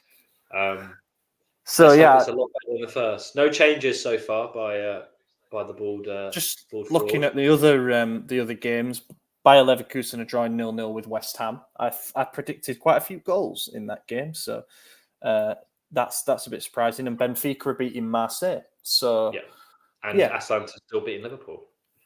Yeah. That's at Anfield, isn't it? Yeah, if they were to go back home with the 1-0, lead, that would be. That's we should. huge. Go on, Pooley. Go on. Reinders is the only player who's had our chances all match. He loves a shot from the edge of the box. He does. Reinders, doesn't he? Yeah. Does Tish? Does power Reinders? Reinders. Yeah. I quite like that. Yeah, go on. I was just going to say I like the quarter zip that you've got on. Presuming it is a quarter zip. Yeah, it's a training top. Yeah, that was a nice old one. It's from the 2018-19, I think. Or 1920. It's from 1920 season. 1920, yeah. Yep. There we go. Sorry, guys. I will catch up on the comments in a bit. But it's actually started off a little bit nicer this second half from a Milan perspective. We're pressing a bit nicer. Yeah, I really want to know what Pioli's halftime talks are. Like, I really want to know. Have you been watching any of that Man City documentary that's come out? No, it's on my list. I might start this weekend. I mean, I don't know how to explain it. Like, Pep is incredibly intense, but he always seems to say the right things in the right moments. And I just can't imagine Pioli giving this rousing speech about like Pep when they've lost a game that maybe they shouldn't have. He goes in and he's like, "I'm so proud of you." It's like, whoa, this psychology thing is mad. You know, like how it works, how it seems like a sarcastic comment almost. Like, no, I honestly think he's just that nuts that he says the opposite to what you'd expect a manager to say in that to get the opposite. I don't know. Maybe he's just a nutter, and maybe he was being sarcastic. I don't know, but he's like, I love his blatant camera play when like he'll just go up to Grealish or Haaland and tell them off. Like I love that. I'm like, because it's so evident that there's a deeper reason for that. I just love that, and that's obviously a very small thing, but he is a genius. For me, if we're talking about managers, him and Ancelotti are head and shoulders above everyone else, but they're chalk and cheese in the sense that Ancelotti is the hands-off type manager. That he is the best in the world at knowing when a player is ready to play a certain position and how to kind of manage them from a personality perspective. And Guardiola's the opposite. You know, it's pure tactics, it's pure intenseness, if you like. And it's just quite interesting that they're, for me, the best managers ever, the most successful managers ever, but they have completely different styles of coaching. Mm-hmm. And then you've also got someone like, I know it's not current era, but Ferguson, who was very much authoritarian. He commanded respect and discipline. Old school, and he found success. I think there's multiple ways to skin a cat, but from a tactical point of view. And Klopp is his own interesting case study. I do think interesting to be nice, but Klopp. I'm sorry, as much as I like Klopp, he's a level below Ancelotti. Yeah, I would say so. Yeah, I mean, people forget the sort of 7th place finishes and stuff like that, and he will. It's just for big games. Sorry to interrupt. It's just big games for me. Like Ancelotti and Guardiola win big games. I don't care about the argument about but they've only managed big clubs. But that I think is testament because they've only managed big clubs. You cannot keep jobs at big clubs if you don't win big games. It's as simple as that. Totally agree. And Pioli, that maybe applies to as well. I saw something the other day that say if Liverpool don't win anything from here until the end of the season, so they end it with just the League Cup, Klopp will leave Liverpool with them having won as many trophies as Man United in his time in charge. And this is like the worst period in Man United's recent history. And honestly, I'm kind of like at the back of my mind. I like Klopp. I like Klopp, but I don't like the Liverpoolness that's come out as a result of him. And if that happened, I would be so happy. Like I would be so fucking happy. Probably because it means that they've lost in the Europa League final or whatever. If he bowed out with the Carabao Cup that they won? Yeah, with just the Carabao Cup. Oh my god. Oh, that would shut the Liverpool fans up. Certainly would. And then they'll go back into the wilderness for another 20 years, hopefully. Right. Talking game wise. I'm going to dash. Yes. Just to type up and whatnot, but been a pleasure. See you full time. Yeah, thank you to everybody who's been watching along as well and getting involved. Really appreciate that. We're trying to make the watch-alongs, more regular and getting a community built and everything like that. Lorenzo's doing a brilliant job hosting each and every one of them. Happy to fill in a little bit while Steph's over in Canada gallivanting off. And just bumming about. He's getting David. He's getting David. My man Johnny David. D. Is getting 2-0 Benfica in the other game. Very nice. Marseille are dog shit this season, though. They are. Yeah. They've got the highest goal scorer in the Europa League so far, which is hilarious. Funny how that works. Yeah. Right. Take care, mate. See you in a bit, everyone. See you at full time. Right, guys. I'm going to go through the comments because I know there was loads that we didn't go through at half time, so bear with. But yeah, if you're not watching, we've started this half a lot better as we needed to, and it's been all Milan. But again, no penetration. Absolutely no penetration. Right, I'll start around about here and go through some comments. Joe, if Roma are locking down the back line, we need to bring the ball back in. Let RLC, TR, I can't think. Layout, I can't even hit TR. God, my brain's gone. Shani Reinders. And carry the ground. Yes. Benessa out, Adley in, RSC out, Chucky in. We need to start creating credible threats. Yeah, I disagreed with Ollie about the Adley thing. I actually think Adley would be really good for this game. I get his point about moving the ball quicker, but I think we need incision and precision. I was trying to say those words back to back. And Adley gives us that, in my opinion. I think he's one of the better, if not best, passers we have on the team. Jesus. Right, we've given up possession now and it's all Roma again. They're just a lot quicker with the ball. They move it quicker. They've got a lot more there's a lot more deliberation about what they're doing, and they know exactly what they're doing as soon as they get the ball. Sorry, I mean there's more deliberation when we have it. They've got more certainty. They get it, they move it on. They know exactly what they're doing with it, and we don't. Shawari, Dybala's going to whip it in. Pellegrini, yeah, and they're playing it along the floor a lot more, which is what we should be doing. Every time, if that was Milan in that position, we would have whipped it. We would have whipped it in the box, and it just would have been cleared. Lance says would be a great game for Okafor and Adley to come in. Yeah, Okafor, we just need energy. We need something.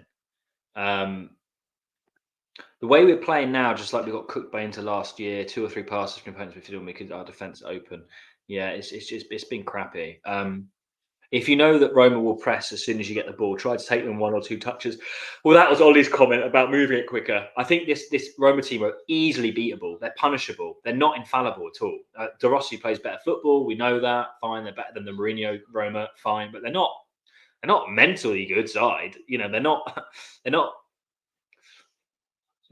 over the top crazy good. They're just moving the ball quicker, and there's ways of combating that. You counter press, and we're not doing that. Skamaka would be good for Man. Yeah, I think that ship sailed, unfortunately. What the fuck was the yellow on Pulisic? Yeah, it was bullshit. We've had 2 bad decisions this game, which we can talk about at the end. But at this point in time, I don't care about that. We've got 45 minutes of football to play, where we can win and turn this tie around. So, Benitez has been really bad. I agree. Iron Cut. We've said that comment. I'm just going to go. I won't be able to go through all of these. There's a fair few, but I'll go through as many as I can. Milan extra, that was awful from start to finish. Response required immediately. Yeah, we started well the first 5 minutes of half time, and now we've gone flat again. The second half, sorry. Love how the stick is still. Yeah, thanks, Shay. I have changed that. Pioli thought he would play the same Mourinho's for Roma 4 months ago, so he pulled Calabria to the midfield sometimes in the first half. Yeah. Honestly, I'll be more annoyed if Lukaku somehow scores. The player is absolutely washed. Have Teo and Leao forgotten they play on the left wing? Yeah. Terracciano in for Calabria? No, I don't think so. Not the kind of game. Atalanta 2-0 against Liverpool at Anfield. Let's go.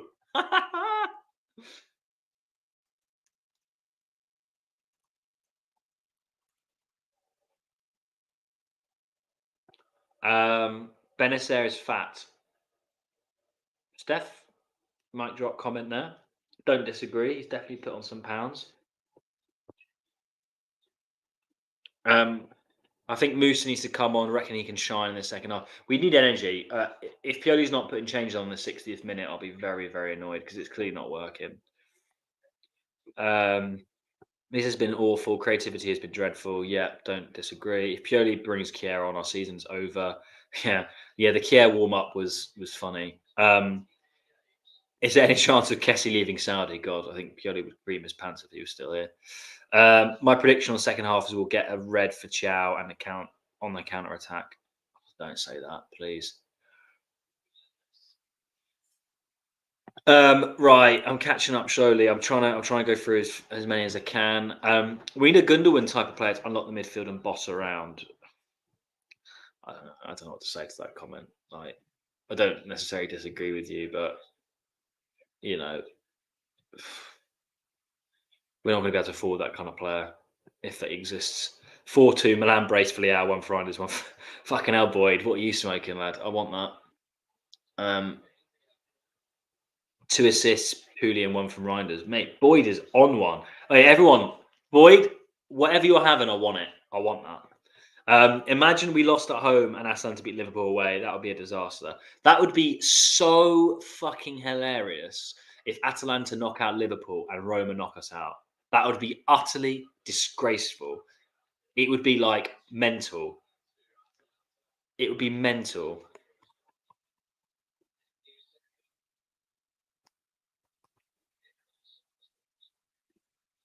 Skamaka got a brace. That is hilarious.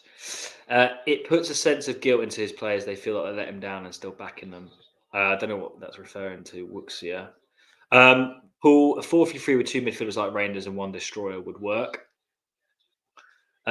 Cheers, A/B team. Yes, nice to be part of the A team and Ollie the B team. Ayuk Bisa Milan 3-1. Not sure what that means, but I think it means like full-time Milan 3, Roma 1, hopefully. Without Tomori, we look slow as hell. Yeah, Tomori is actually a really important player, how we play out from the back. That is an undisputed part of his game, to be honest with you. Giroud's so terrible. Leao's gone back to 2019. Love that. Where the fuck is Benacer's support our defenders? Right, I'm coming back to the top of the comments now. This is bad for Liverpool. Yeah, fuck them. Fuck the Scousers. And Rafa looks completely disinterested. Yeah, this has been a poor game for Leao. Adley's coming on. Yes, I needed this. This is a good change. Benacer has let the game completely pass him. This is good. This is really good. This is fantastic. Adley, watch this. In Adley, we trust. I'm a big fan of Adley. I think this is going to be good. So Adley on for Benacer is the first change of the game. I would argue that Ruben needs to come off as well, to be perfectly honest. Do you know what this reminds me? Because we're losing to Sassuolo next match as well, don't you? I don't know how we're going to manage with Roma second leg into then Juve. Like, I don't know how we're going to manage that. I'm actually scared. We're going to get fucked. Those 3 games, I'm really scared.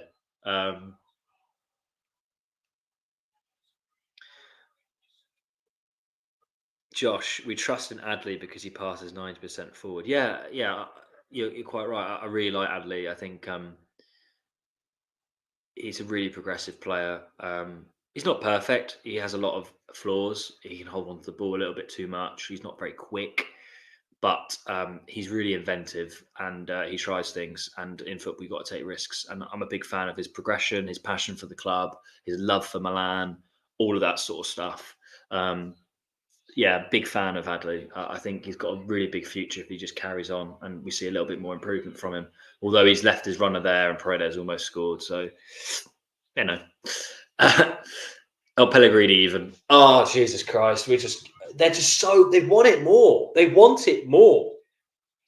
Calabria's been the worst player in the field. I actually think. I think it was between, for me, Benacer and Ruben and Calabria. I think those three were the worst players. Teo sort of grew into the game a little bit latter half of the first half, but he's not been very good. I think it's anyone between Teo, Calabria, Ruben, and now Benacer who's come off. They've all been crap. I think they've been our worst players. If we take Ruben off, what do we do for the 10 position? Well, we've got a lot of options. We've got lots and lots of box-to-box midfield players. I think a bit of Pulisic in the middle. Why not? It worked against Lecce. And I think a little bit, oh my God, Lukaku. Come on, Gabbia. Stay tight, stay tight, stay tight, stay tight. Stay tight. Don't lose your man, Gabbia. Don't lose your man. Oh, Cristante. Jesus. Yeah, chuck on, or it depends. If we bring an Okafor on, I think we need to keep Ruben. Okafor for Giroud. We need to keep Ruben on. If we're bringing Chuck on, then I think Pulisic in the middle. I do. I think tight spaces, like give and goes between those two players, I think will cause Roma a lot of trouble. I think Pulisic in the middle. If we bring bringing Chuck on, and if we're bringing Okafor on, then I think keep Ruben potentially. But come on, Adley, drive. Better. Adley's just like, at least he's positive with the ball, and that's it. Iron cut. Yeah, Leao's not in the game. I think we'll get another attacker again. What, sell Leao? Maybe. Giroud's been shit as well, to be honest. I think half our team's been crap. Adley, yes. Go on, Yassine. Give the ball to Yassine. He wants it.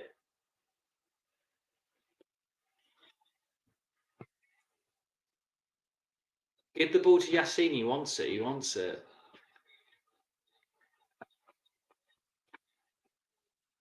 Thiaw fills me with dread. Genuinely feels like Gabbia is doing this by himself. Oh my God, how did Adley get booked there?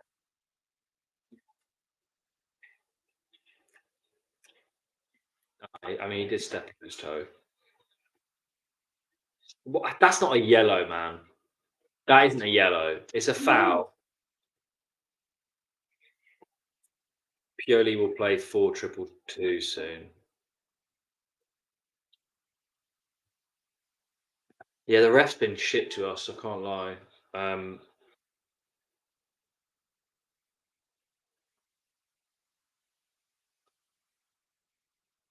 Ref is throwing out the cards way too easy. Yeah, he is.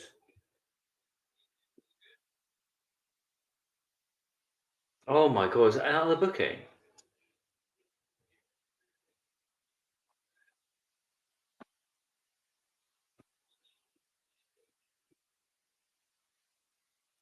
Oh, stop Dybala, man. Oh, fucking shit.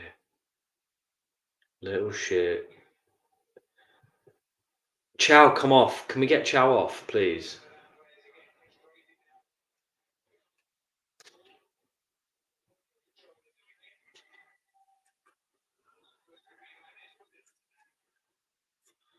Sorry, I've gone a bit quiet.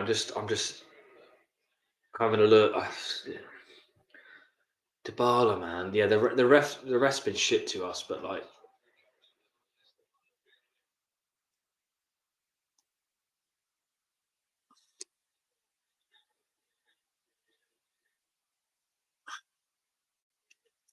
how can we let this team like this?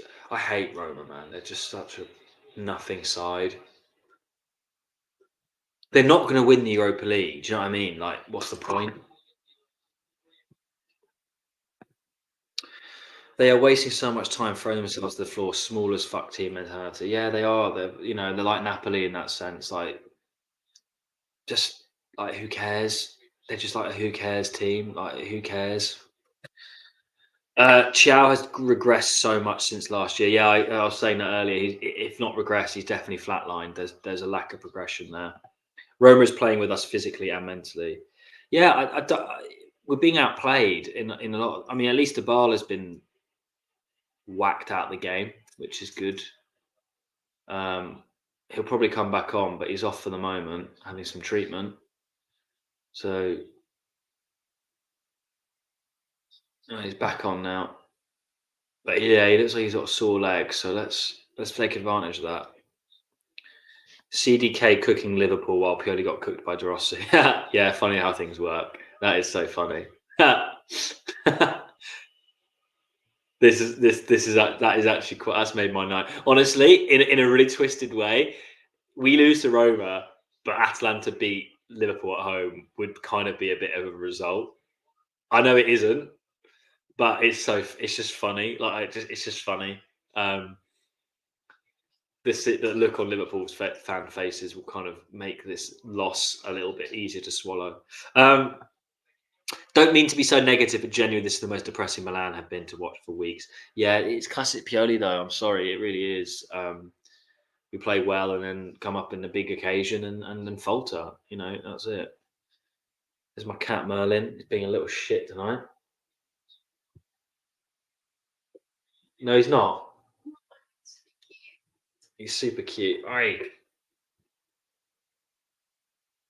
He is super cute, but he's just a baby. Do you like me Pioli's Milan? No, he doesn't. He does not. Breda's not a yellow. Yeah, that should have been a yellow card. I agree.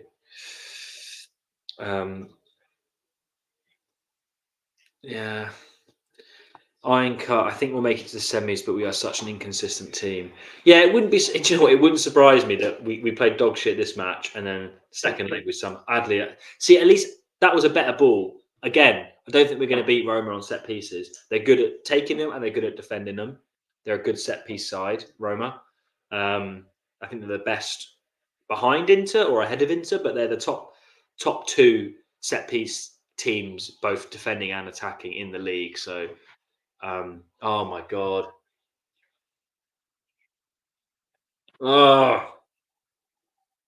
Yeah, it wouldn't surprise me if we somehow play awful this game, which is the one I fancied us to win quite comfortably, and then we win the second leg, which is in between the hardest 3 games of our season.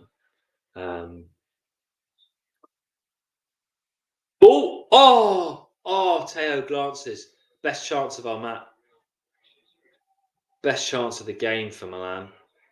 Really good header. Oh, I thought that was going in.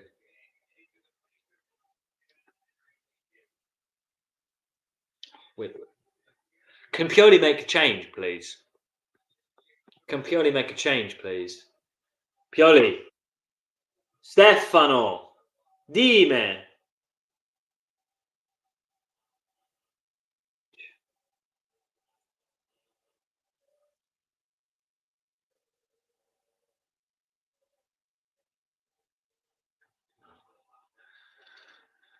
Right, Adley's picked up the ball, left-hand side of the pitch. Now Reinders is in the middle. Pass it to Ruben.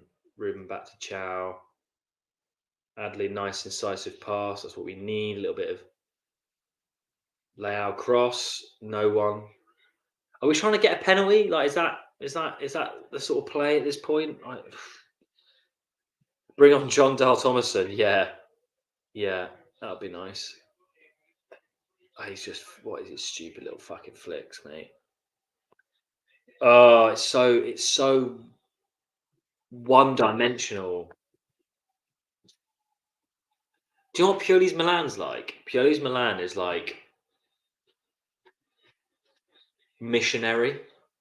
You know, when you're having sex, it's just like missionary. It's like it's good, it feels nice and stuff, but there's just so much better out there, and it's functional and it works.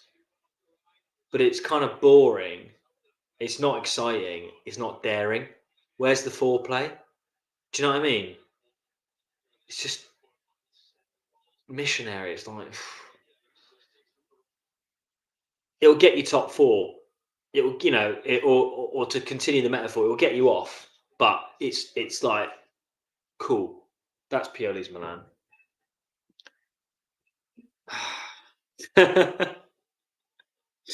Graham, stream closed. Yeah, it's that time of night, mate. All right, I know what I can't mention. We screwed season over. Atalanta winning Europa League. See you in August with the new coach. If Atalanta win the Europa League, oh my god, that'll be the day. That'll be the day. That'll be the day. Are we really making Giroud play the entire 90 minutes? Probably. Or Jovic will come on in 10 minutes' time and only get about 15 minutes of play. 1 second. Cat's got something that he shouldn't. What have you got? Oi. Sorry about that, folks. I am back. So we're on the 71st minute. It's still 1-0. England in shambles if Atalanta win Europa. That's good timing if we get knocked out. Be good for coefficient. It'd just be funny. It would just be funny. I mean,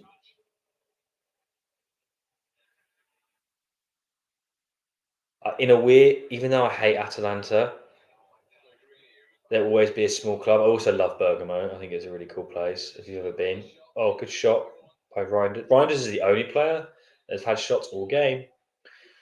I would kind of prefer Atalanta to win over Roma. Honestly, I really would.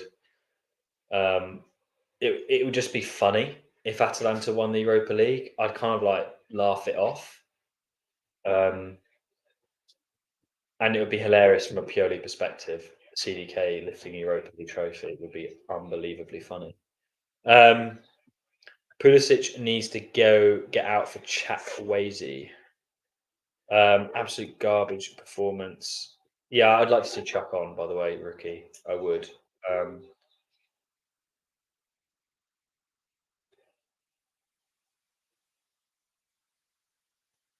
Is he going to miss the next game, Loftus? No.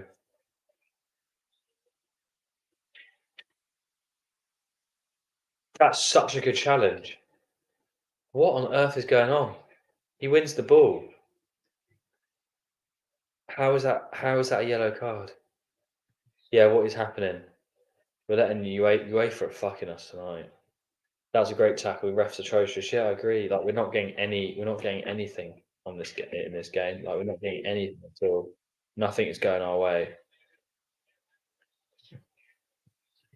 That was such a great tackle. Arsehole ref was running and didn't even see it. Yeah. Crazy Okafor's not been subbed in for Giroud. Yeah, I agree. Okafor, Chuck, someone needs to change in the attack. I wouldn't even mind seeing Leao come off, to be perfectly honest. He's been really ineffective. Oh, dearie me. I've got another week of dealing with like people like IFTV and shit Roma fans talking about how Roma are a better team than Milan. I can't be asked. I actually can't be asked for that. Marotta has his other eye on Europa League refs. Marotta League, baby. Chuck can give us a better one-on-one advantage than Pooley. Yeah, Okafor on, Chuck on. I don't know what Pioli's going to do, to be honest. I'm in two minds what I'd actually like to see. I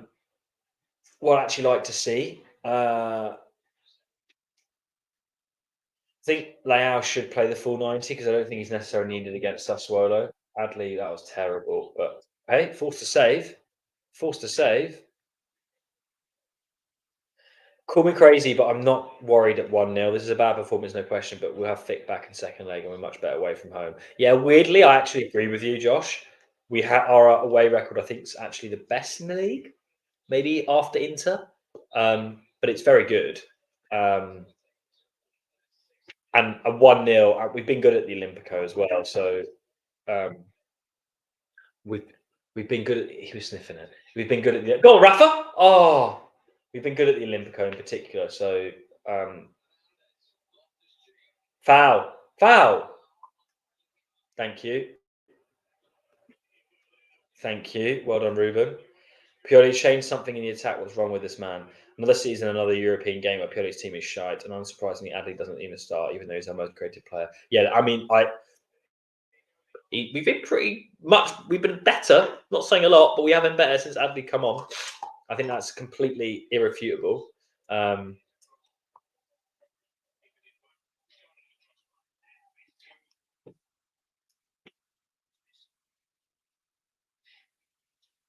I want a pen. Yeah, me too. I actually do as well. But yeah, go back to your point, Josh. It's a good point, and I actually agree with this.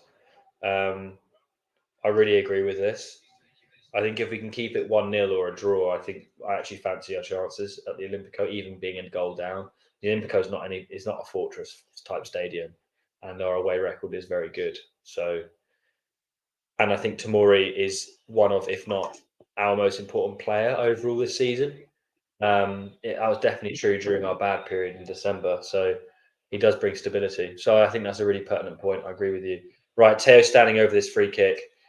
Come on. Adley's taking it. Terrible. Teo's just wasted the shot. Fucking awful. Nonso, you have Okafor and Chuckways on the bench. What the hell are you waiting for? I don't know. I wish I knew what Pioli was thinking, to be honest with you. I really do. Yeah, we did fuck that free kick. Not surprised, though. We're terrible at set pieces, Show Hill, in every way. Defending them, taking them, variation, anything about set pieces, this Milan side is awful. In fact, we've been crap since Pioli took charge set pieces. It's not our night. Maybe. The belief is growing under De Rossi. I don't think the away game is going to be as winnable. Look, I just think that I agree with Josh's point. I think it's not like going 1-0 down at Anfield against Liverpool as an example, or like I think 1-0 is Okafor and Chukwueze finally coming on. Pulisic is off, and I would imagine Giroud is coming off. So Pulisic out, Chuck on, Okafor on, and I would imagine Giroud out. It'd be please. Oh, it's Leao. Leao's coming off. Rafa's coming off. Rafa. But that should have been done a while ago. No way of Aslan to score again.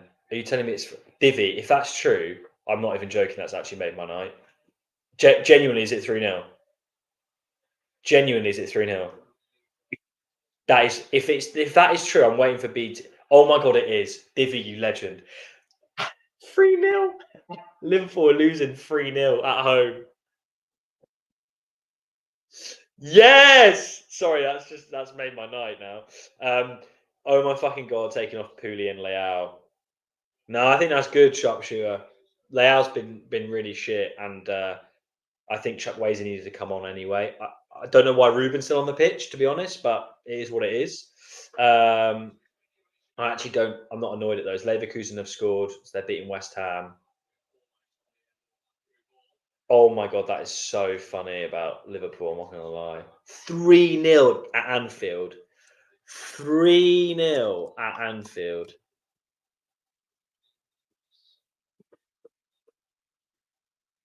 That is so funny.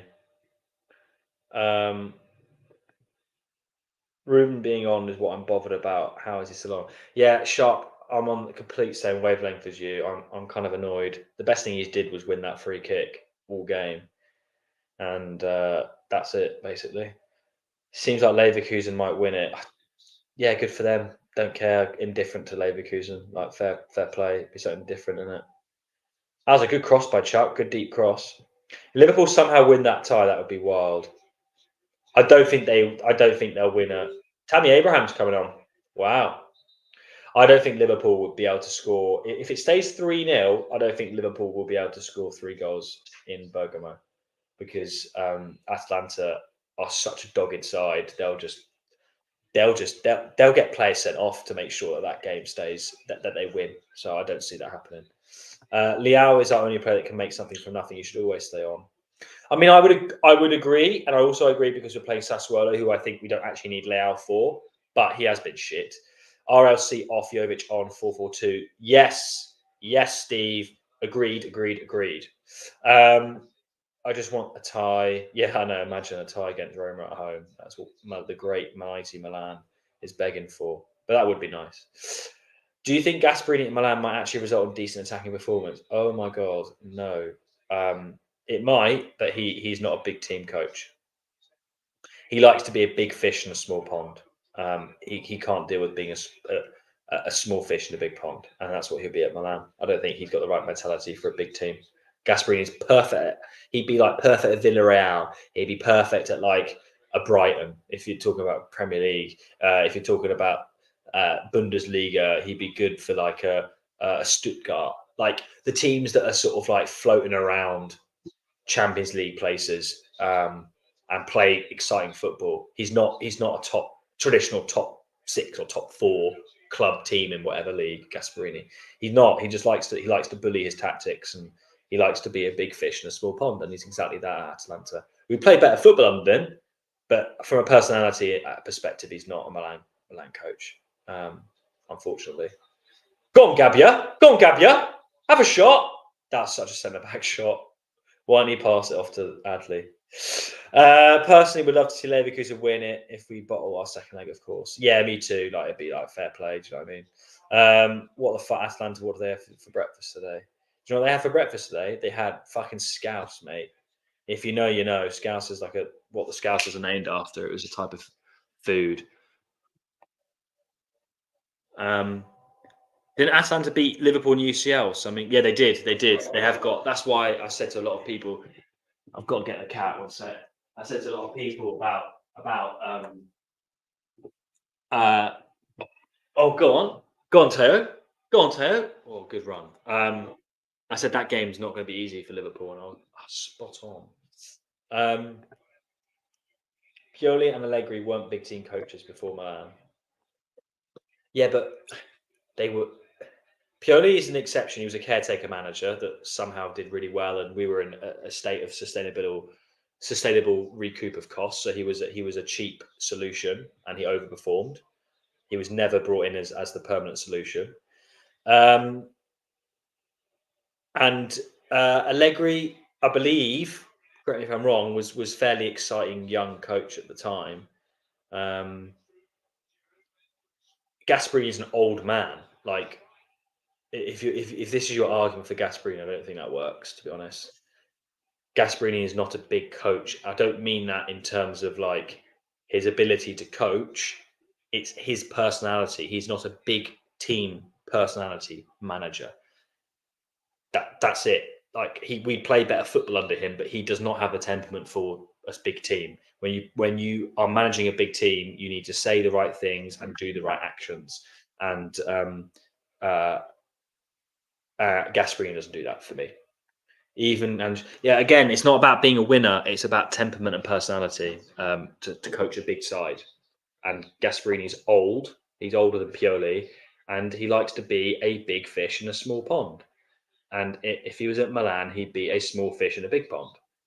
That's it. I'm not doubting his ability to coach. He's brilliant with youth.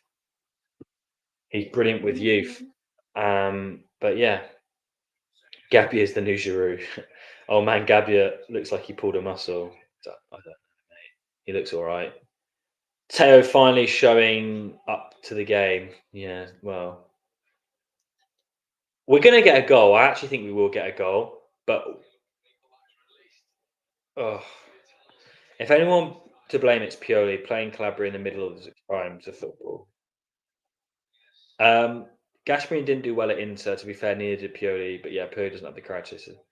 Yeah, that's a good point. I forgot that he managed Inter actually, but he didn't do very well there. I just think Gasperini is perfect for that level of club.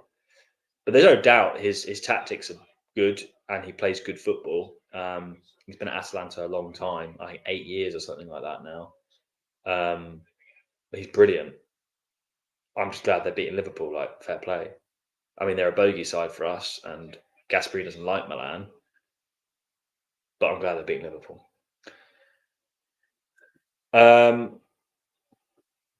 Purely, man. Where is Jovic? We need a last-minute winner from the Balkan Aguero. Balkan Aguero. I never thought I'd hear that. That is quite funny. You guys have made me laugh today. Thank you. I needed it. Gasperini is the perfect Inter's level 2. Yeah, I know that's a joke, but do you know, it's actually quite sad how much better Inter are than us at the moment, and how they've done it while breaking the law. I don't know if you saw Saki's comments today about him thinking that their Scudetto is devalued because they're basically like buying it on a credit. You know, their success is on credit. You know, they don't own it. It's all been bought forward, and they're all in debt. It's like owning a Ferrari that you're paying on payments, and then like you can't afford it. Do you know what I mean? Do you really own it? But fuck Inter. Calabria is the Italian Phil Neville. That is spot on. That is spot on. Ironcut. Inter's going to kill this team. Yeah, they will. They will. They will beat us. And that is the biggest thing for me that pisses me off about Pioli. You cannot be a Milan coach and lose like 6 games against Inter in a row. That's just unheard of. I think he's already the worst. Like a derby game, you look at all the biggest derbies around football. El Clasico, North London derby. Oh, Giroud! Oh, Giroud! Oh, you shit! Oh, you absolute shit! By the way, how good was Chukwueze there? In tight spaces, that's what we need. Oh, Giroud, you fucking Burke! That is why you're in the team. That's why you're in the team, and you don't score it. Oh, get him off! Get him off! I'm telling you now, Jovic would score that. Jovic would score that.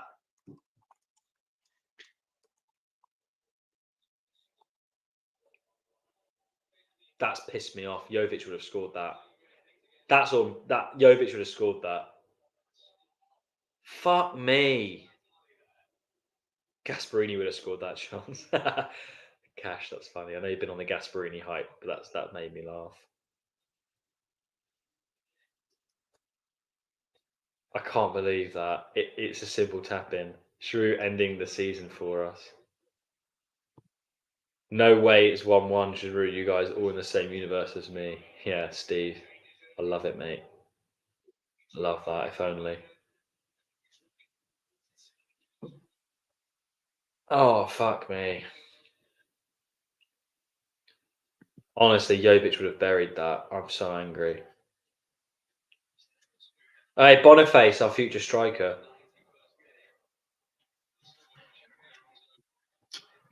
Right, Monday. That's naughty. Reaper Gaming, what's your opinion on the other aging strikers like Lewandowski or Immobile? I mean, we can't afford Lewandowski, I don't think.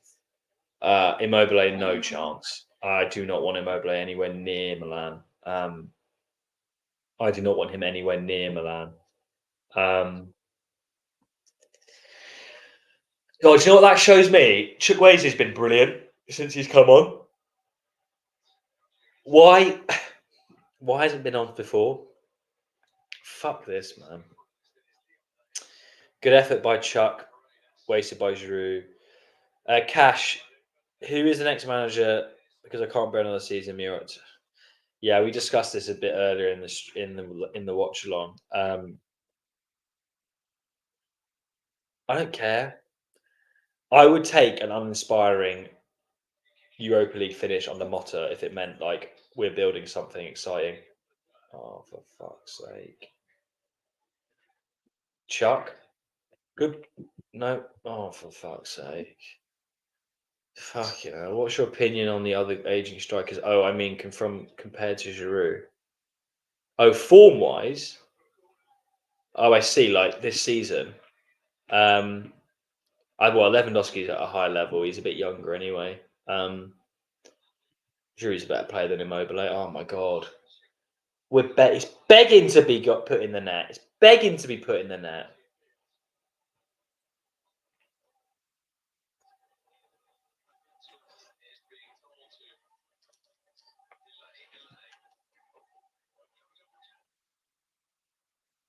Matero, Hello. Since 2019, we've had so many golden chances to win a major trophy. Purely ruined it. Sketa was thanks to Radu. Yeah, that is actually true. 4 minutes. Potential penalty. This is what Purely needs. I've told you this. He needs red cards and penalties, baby. If this actually gets called, that would be hilarious. Do you know what's going to happen, though? We ain't scoring it. No, it's no penalty. If that was a penalty, though, we ain't scoring it. You do know that. Who's our penalty taker now, anyway? Like, is it Giroud still? Is it like who actually is it? Go on. Oh, Chuck, bro. Fuck this game. 1-0 loss at home to Roma. Fuck me. It's the first time Roma have beaten us in a long time as well. That's the gut. Like Giroud, how are you missing that? Nah, Giroud, bro. Get yourself to LA. Nah, get yourself to LA, bro. Lukaku out. Diego Lorenzo, never fucking heard of him. Teo thinks he's the set piece taker for something. Is he a penalty taker, Teo? Actually, let me know, guys. I actually have no idea who penalty taker is now, but for Milan. Chukwueze should have come in way earlier. Yeah, agreed. He's been brilliant. Bonkers, isn't it? How Giroud is either the top or the flop of the match. There's no in between. Yeah, he's been crap. He's been really crap. Purely out. Purely out. Purely out. Purely's not on fire anymore. I actually love the fact that Atalanta have beaten Liverpool at home at Anfield. I'm sorry, that's just hilarious. Drew's the penalty kick taker. Is he? I think you're probably right. I can't think who else it is, but oh my god, if we conceded there, that's tie over, in my opinion. Getting out coached by a guy who just started at home with the better players, pathetic. Yeah, I agree. Nah, this has been a really poor performance. Look, people are fucking off. Like, they've had enough. They've had enough. Is Pulisic after Giroud and then Teo missed them? Okay. So Giroud, Pulisic, Teo? Pulisic. Yeah, I thought it was Pulisic. If this is Atalanta against us, we'd be losing 6.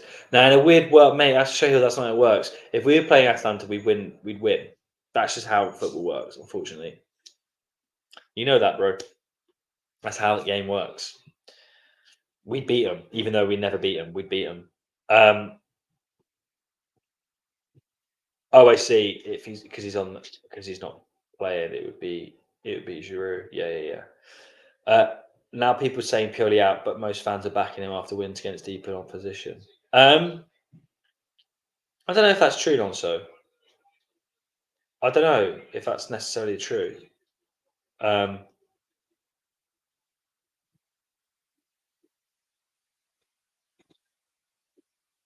Honestly, 1-0, it's still a winnable fixture.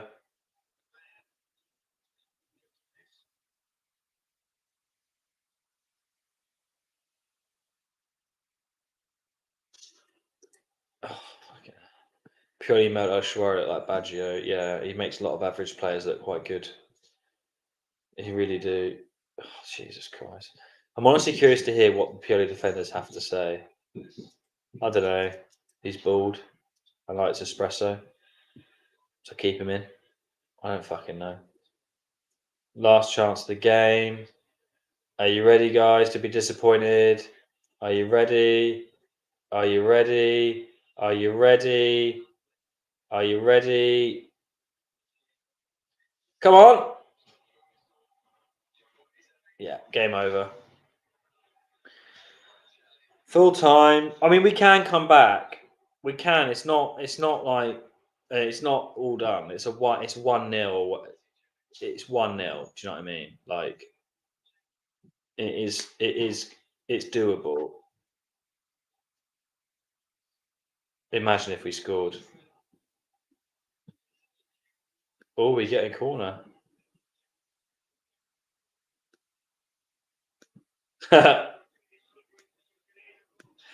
Non-so, there's no way we'll win Europa League. I'll be honest with you. That is impossible. I promise you. There is absolutely no way we win. Not with Pioli.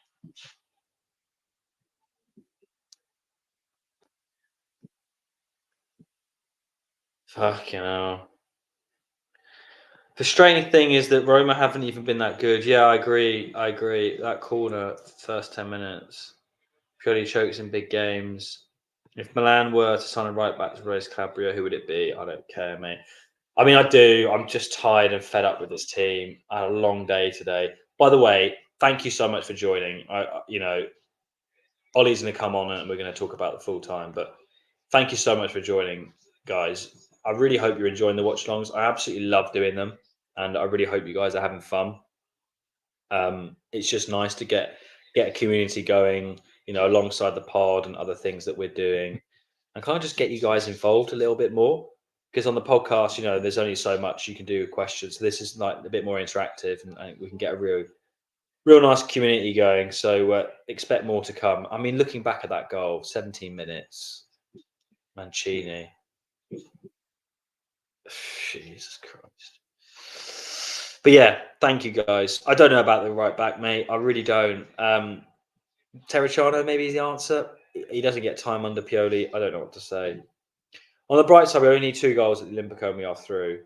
I mean, that's easier said than done, but I agree. It's still doable. Been disappointed for 18 months. Yeah, I know the feeling.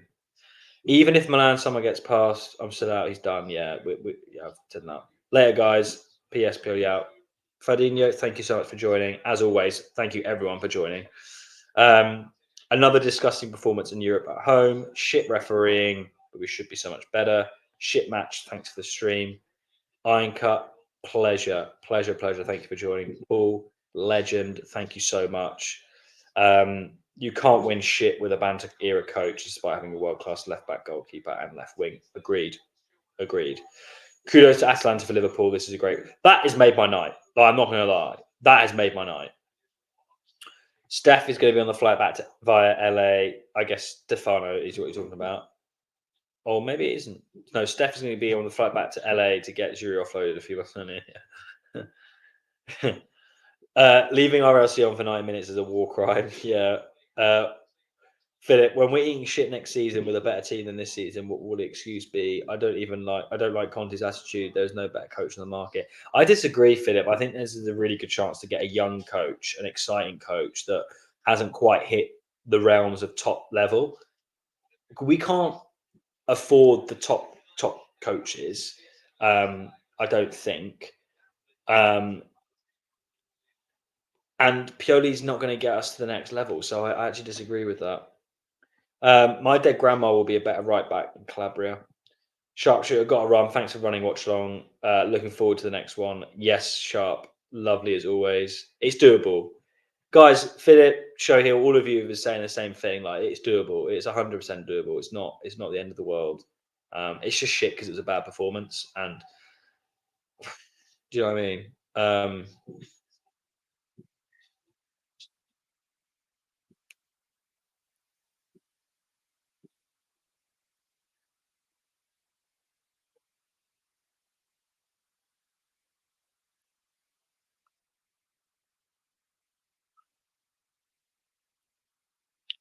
I'm waiting for Ollie to come in and we could talk about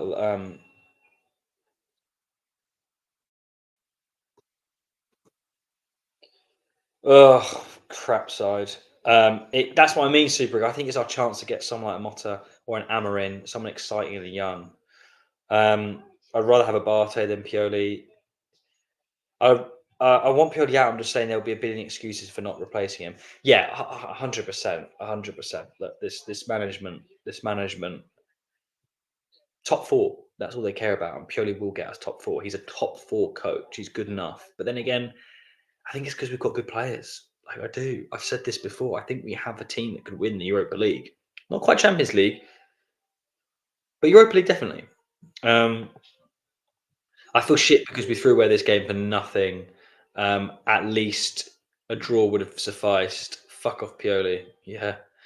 Felt like a European performance from us from 4 or 5 years ago. Yeah, there's no. See, that's the thing, and I agree with that, Damien. There's no progression under Pioli. There's no like we take strides or where we learn and we become more mature and we understand what playing in Europe under Milan, for Milan is all about. There's no development there, and that annoys me. Milan team is not strong. Pioli out. I disagree. I think we've got good players. I actually think we have really good players. Our tactics are weak. To be fair, Cardinale stunk the place out with his Moneyball style. Yeah, but I actually do think we've got a good squad. I do. It's not the best, but I think it's decent.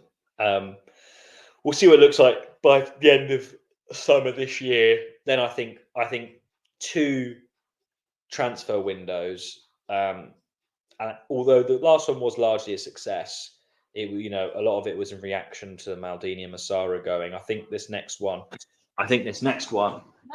will. I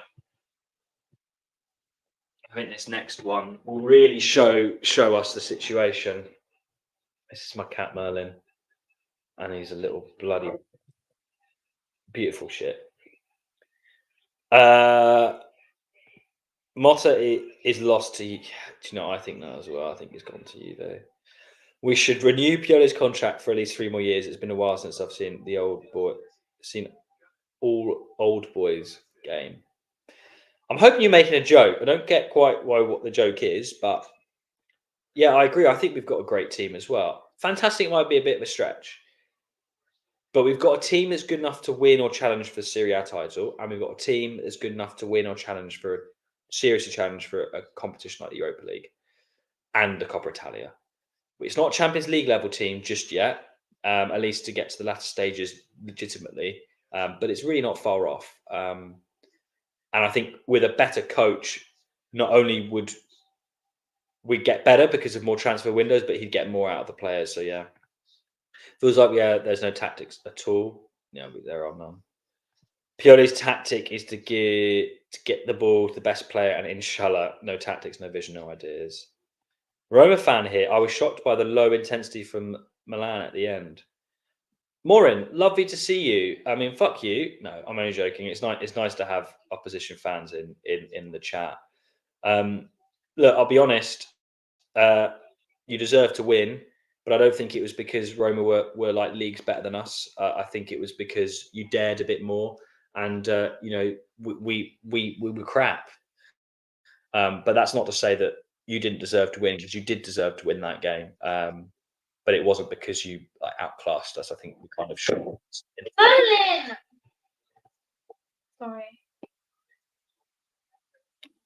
What a horrid performance. Roma came to our home and clearly wanted it more. Yeah, that's the thing for me. Again, going back to Morin, like your team wanted it more than us. And I said this at the very start. I don't know if you guys remember the Watchalong. In knockout games in Europe, it's moments, it's small margins, but ultimately the team that wants it more than the other, more often than not, wins it. And I think we could probably watch the Atalanta Liverpool highlights as an example. Liverpool are a much better team. Like, I think Milan are a better team than Roma, not necessarily tactically, but definitely from a player quality perspective. But Atalanta wanted it more, Roma wanted it more. And if you want it more, you find those extra gears, you find those moments, and you win. Osama bin Pioli.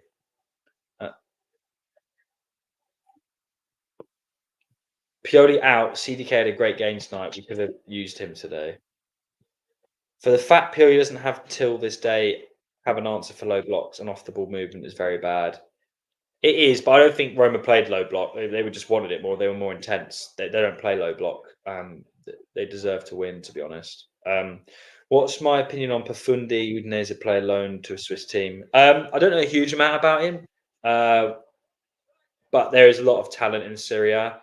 100%. I don't know what we're going to do this summer for transfers. I don't know. It's all about the striker for me. That's going to completely determine our window, how much we spend, who we get, when we get them. We will never win another piece of silverware as long as Pioli is our manager. I largely agree.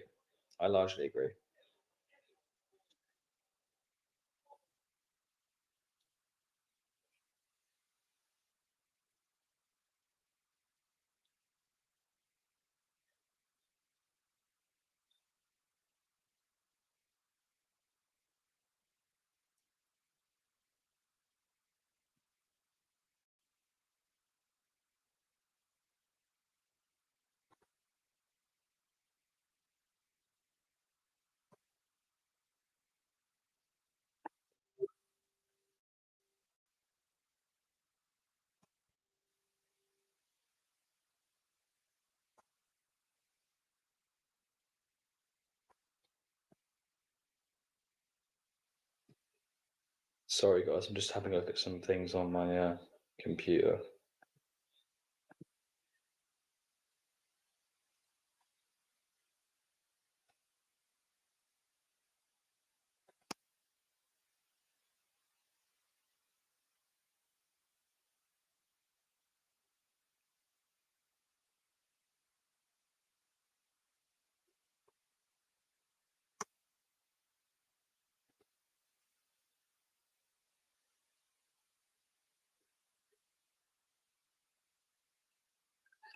I was hoping he would switch to Pulisic, sorry, in the middle and Chuck on the wing at half, since we showed little to no offensive drive. Yeah, Pulisic. God, I can't speak. Chukwueze was brilliant. What an inspired substitution. Should have come on earlier. Players like Liao earning 8 mil should have had a clause where if they don't show up in an important game, they can pay back $1 mil. Oh my god, that'd be brilliant. That'd be fucking brilliant. Ideally to my bank account as well, please. Joseph, I've stopped supporting Milan until they fire Pioli. Wow, I rate it. I mean, you should never stop supporting your club, but I rate it. Tactically analysing the game, Roma played positional play, one touched football, and were indisciplined. No, I think they were very. I mean, they were indisciplined in terms of fouls. They definitely fouled more than the yellow cards would suggest, because I think we got given more. But no, they just wanted it more. They played a lot tighter in spaces, and yeah, we didn't show up. Under Pioli, we always play slow and allow the other team to get organised in defence. His in-game management is so bad, it's a joke. 100% agree. Gabbia, man of the match. Yeah, agreed. 100%. Gabbia was really good. It would have been 2 or 3-0 without him. Giroud missed a sitter. We were less motivated. Not sure why. I'll wait and see how we do on the return leg. Roma will sit back and counter. They are pretty good at it, but we need to show character. Yes, character 100%, which is what lacks at this stage for this side. Agreed.